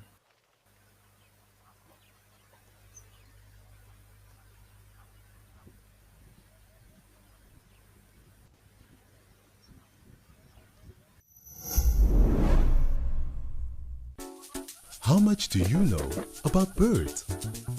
To conclude our birding challenge, we are hosting a fireside chat. Join us as we celebrate our feathery friends whose chirps liven up our days. Come along for interesting discussions with our special guests from BirdLife South Africa and find out more about their big birding projects on the horizon.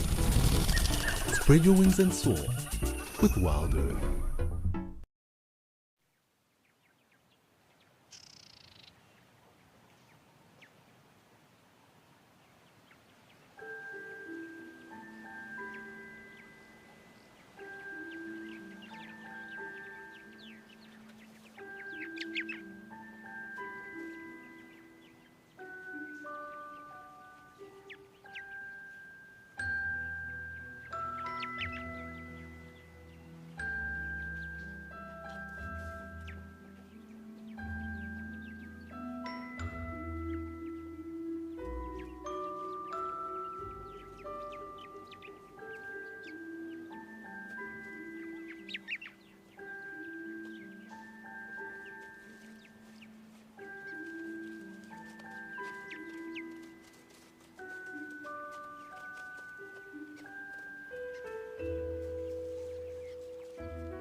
You see how this elephant now has just draped his trunk across his tusk and then just relaxed it completely, and how much longer the trunk is.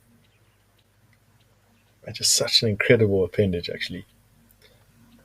It is WildEarth's mission to connect people with nature, and one of the ways that you could help by doing this is by donating to WildEarth. And if you want to know how, you just pop onto the website, click the donate button, and follow the prompts from there. It would be very much appreciated.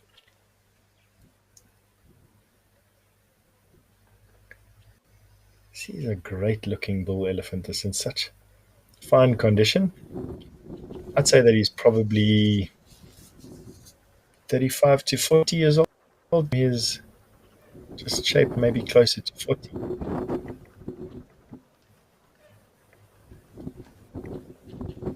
It's a really big, healthy bull elephant.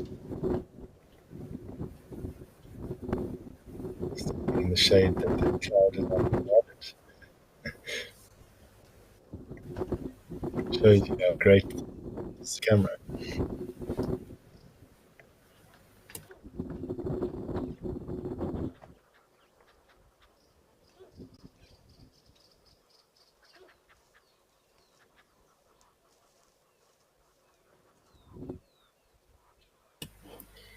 You can see this elephant walking off into the heat haze on the other side of these African Tower Lodge feed.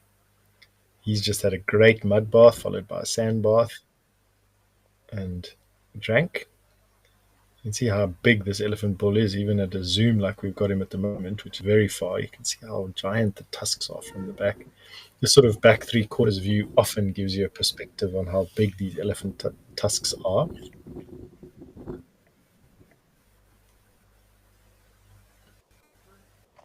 We find that you can 6 foot between the tips of these tusks. He relaxed his back leg there. The elephant, very at ease with everyone, or with this whole scene. To the side of this termite mound where there's going to be a lot more dust to pick at. It's a termite mound that you look on the left-hand side, that mound of sand. And the beast doing his thing. And there he goes. Right. The joy of having many video feeds all over the place is that we can go and have a look at other scenes. And so why don't we head a couple of thousand kilometers and have a look at what's happening in Djuma.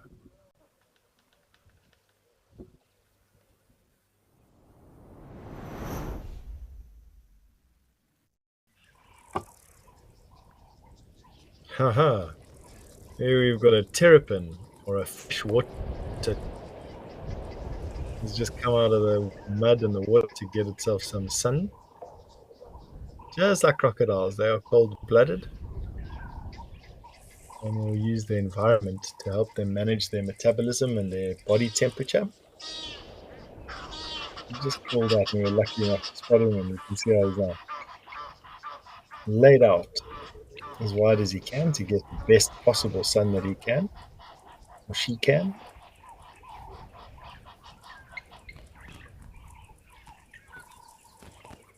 You get the marine turtles, saltwater, freshwater terrapins, freshwater, and then you get terrestrial tortoises, which obviously don't live in any water. Names for them. This is the freshwater terrapin, either the serrated hingeback or the marsh. Those are the terrapin that we find here in this particular area. Djuma being in the Greater Kruger National Park in South Africa, right on the eastern side of South Africa, pushed up against Mozambique.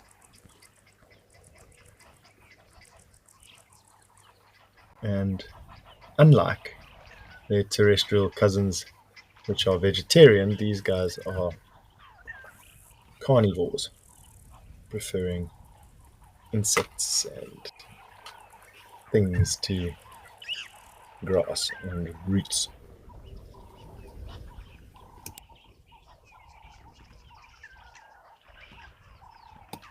And that just gives you an idea of how quick these terrapin disappear into the water when they're disturbed.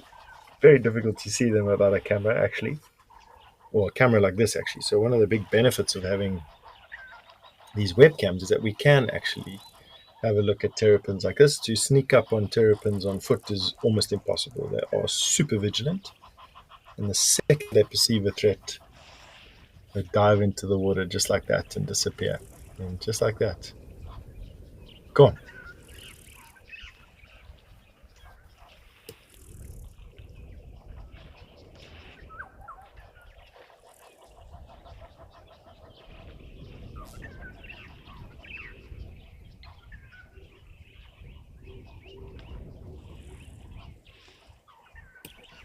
See, the wind has picked up quite substantially. We're not blowing that much. I'm about 100 kilometers north of Jima at the moment. There's been a lot of highly variable weather, and Western Cape particularly has been feeling it. Floods and huge waves, and it's been crazy at the moment. Just seeing pictures coming from our friends up or further south in the country, all the way at the tip of the African continent. There's a lot of people suffering because of astounding weather.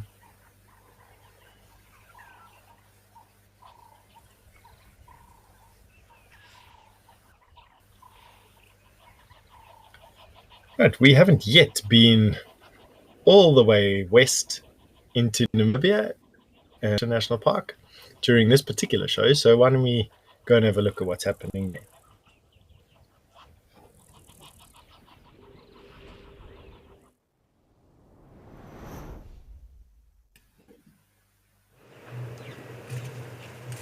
Just like that, we've crossed the African continent and gone into Namibia, and we're now in Etosha National Park in northern Namibia, close to Angola, and at Okapoyo Pan. And first thing that I noticed is the rusty color to the sky and the riffles on the water that's stopping it from being clear and reflective and giving us that beautiful blue sky that we get earlier on in the year. And that means the wind is howling out there in Namibia today. See how fast it's blowing, actually. Give me one sec.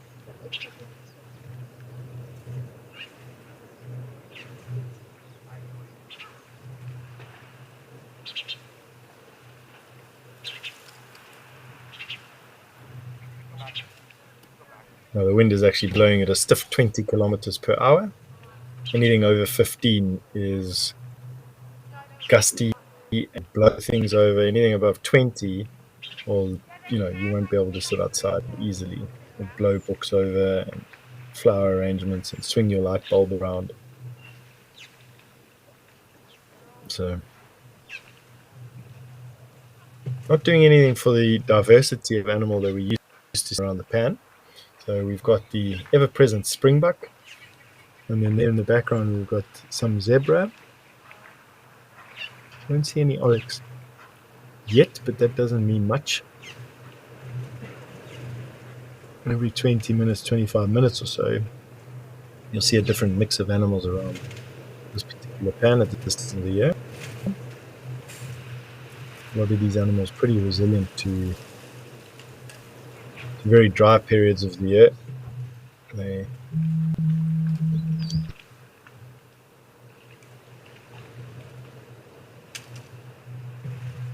really great at managing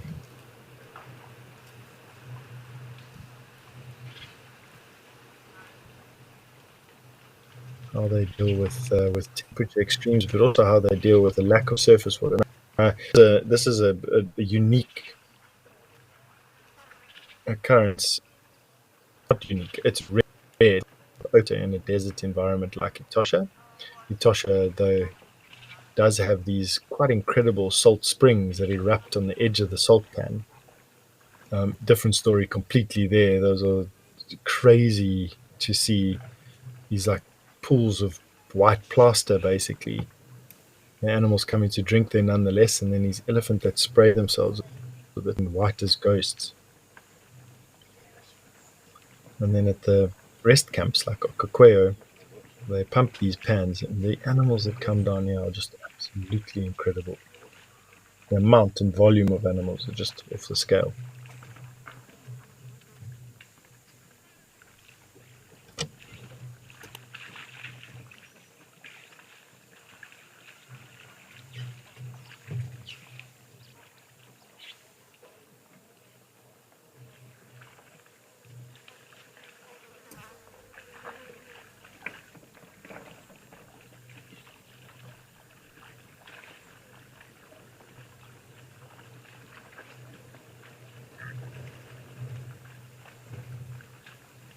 Another thing that's pretty unique is the way that these animals wade into the water. You can see the springbuck there on the right hand side. Have waded chest deep into the water. And apart from the cleanest water being obviously in the deepest part of the pool, away from the banks, I think it's also just a celebration of open water. You don't see zebra doing it too much. Zebra are way too smart to jump into water. Definitely things like oryx and the springbuck, who are desert specialists, they don't give a care in the world. They just go in, swim around, have a drink, come out again, and tell their mates about it at the next thicket.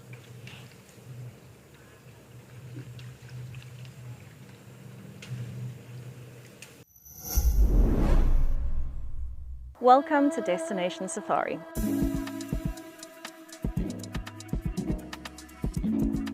This evening, steeped in history, we are going to be exploring Leeuwenbosch Country House and Shearers Lodge.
And gremlins are common. It's okay. Part of the family, and something that we find humor in more often than not.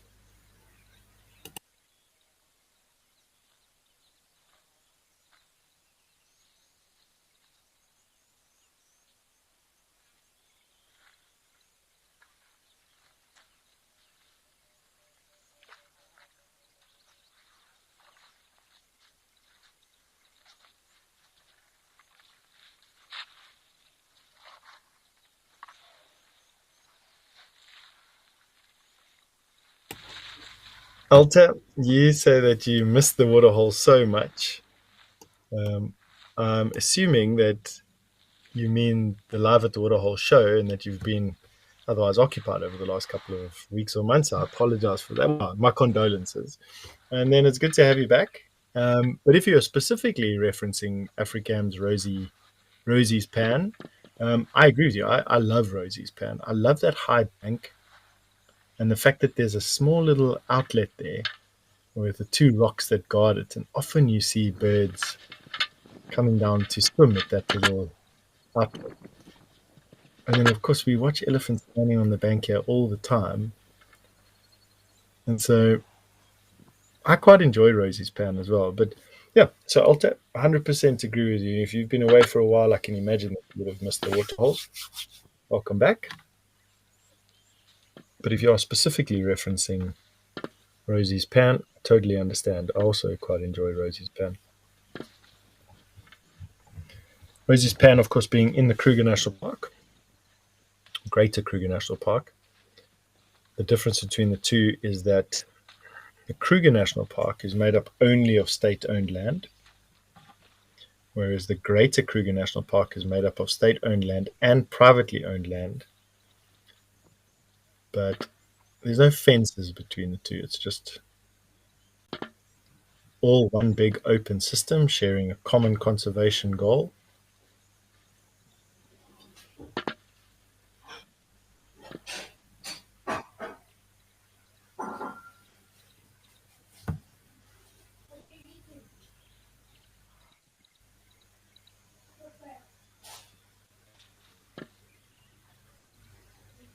Really quite amazing. Love watching elephant. Honestly, I know we see them every day. Goodness me, I love watching them.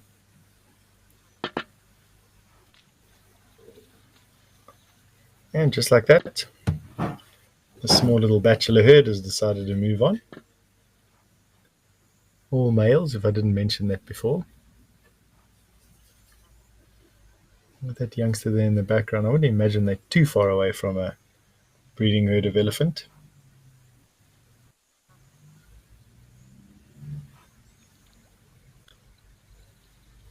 But not directly linked to them anymore.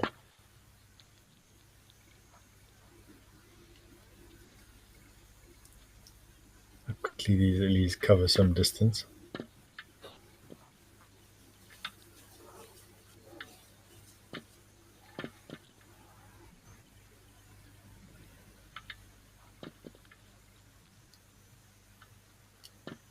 But talking about ellies, why don't we head up north and go and have a look at some more elephant at Old Donyo in Kenya.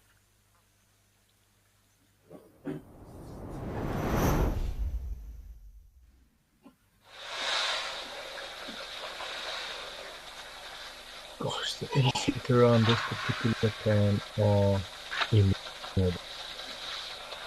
You can see that big one. There's one hidden over there, left of center. Are really big tusks, really big body as well. But none of these elephants are small whatsoever.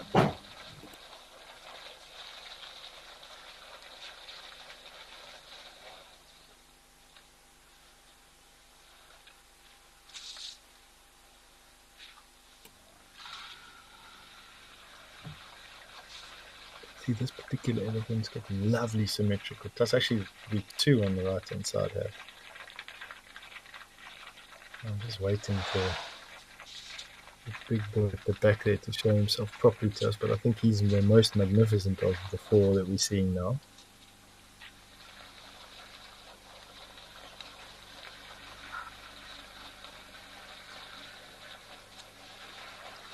And this Ellie on the right, looks like he's got some sort of growths on his skin, cysts or hernias. Look at how he's just dwarfed this oryx.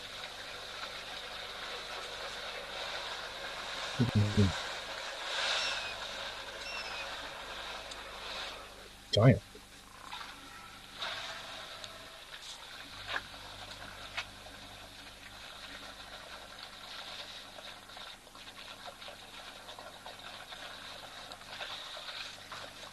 Those lovely sounds of the water splashing and it's slurping up their drinks.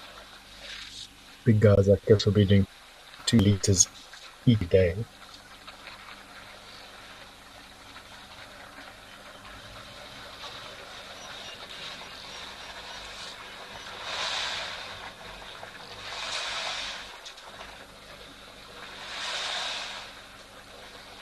See the clouds have pulled in and it's looking a bit more dark. The seasons are changing up in Kenya as well as changing down in south. There's no winter or summer on the equator, you just have a wet and a dry season. And in fact, in Kenya and Tanzania, you have 2 wet and 2 dry seasons. We're coming out of the long dry season now and into the long wet season. We're going to be quite interesting to see. Shame he's a bit skinny and looking a bit worse for wear, this guy. Doesn't look like any injury. I think those are all just natural. I think he's a very old elephant. You can see his shoulder blades sticking out and his spine. Elephant gets 6 sets of molars in their life, and when their final and 6th set of molars are worn down, which happens around about 50 years of age, there's a gradual decline in the condition of the elephants until they eventually pass away. And this elephant looks like he's just an old man, still moving about and still doing his thing, but he spent a long time wandering the African continent. See those deeply sunken temples of his body that just looks like it's a bit stiff and skinnier than it should be looking.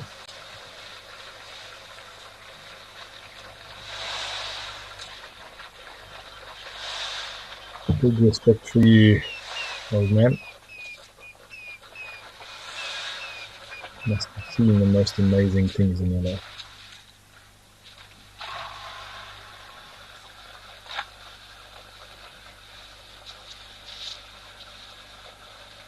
Pied wagtail in front of him on his foot, just exiting the screen there.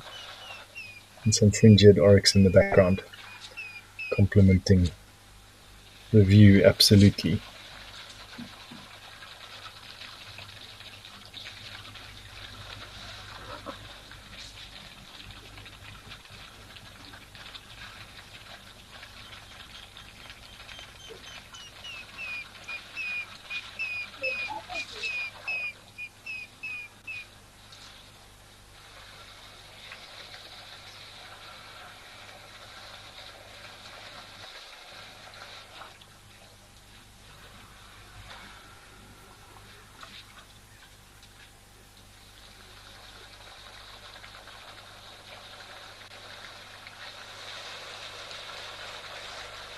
See these oryx just waiting their turn patiently to come and have a drink. There's 4 giants around the water. It's not going to be easy for them to build up the courage.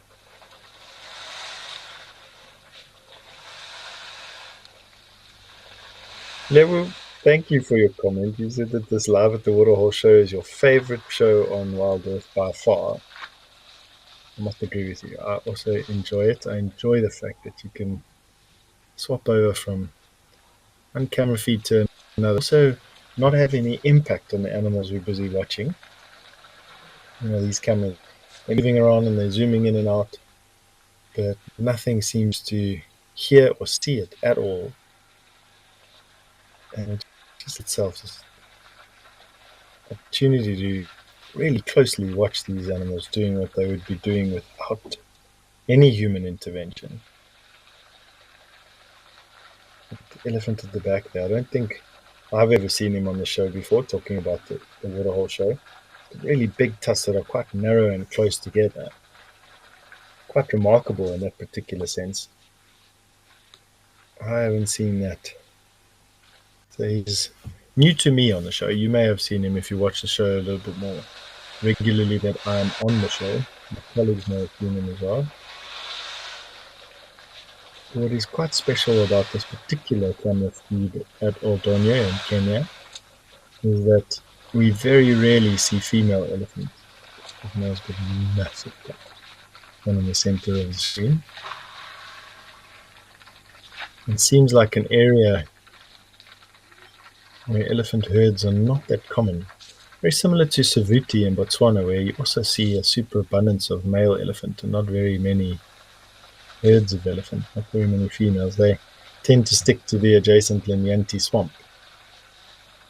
Interesting to see how far away you start encountering female herds more commonly here in the Old Danya Conservancy. It's a huge conservancy on the Tanzanian border, close to Amboseli National Park. Managed by Great Plains Conservation, a really spectacular conservation organization.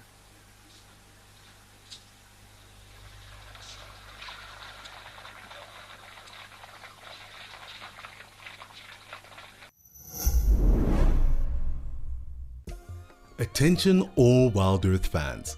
It's that time of the year when the sun rises earlier and sets later, and WildEarth is shifting show times.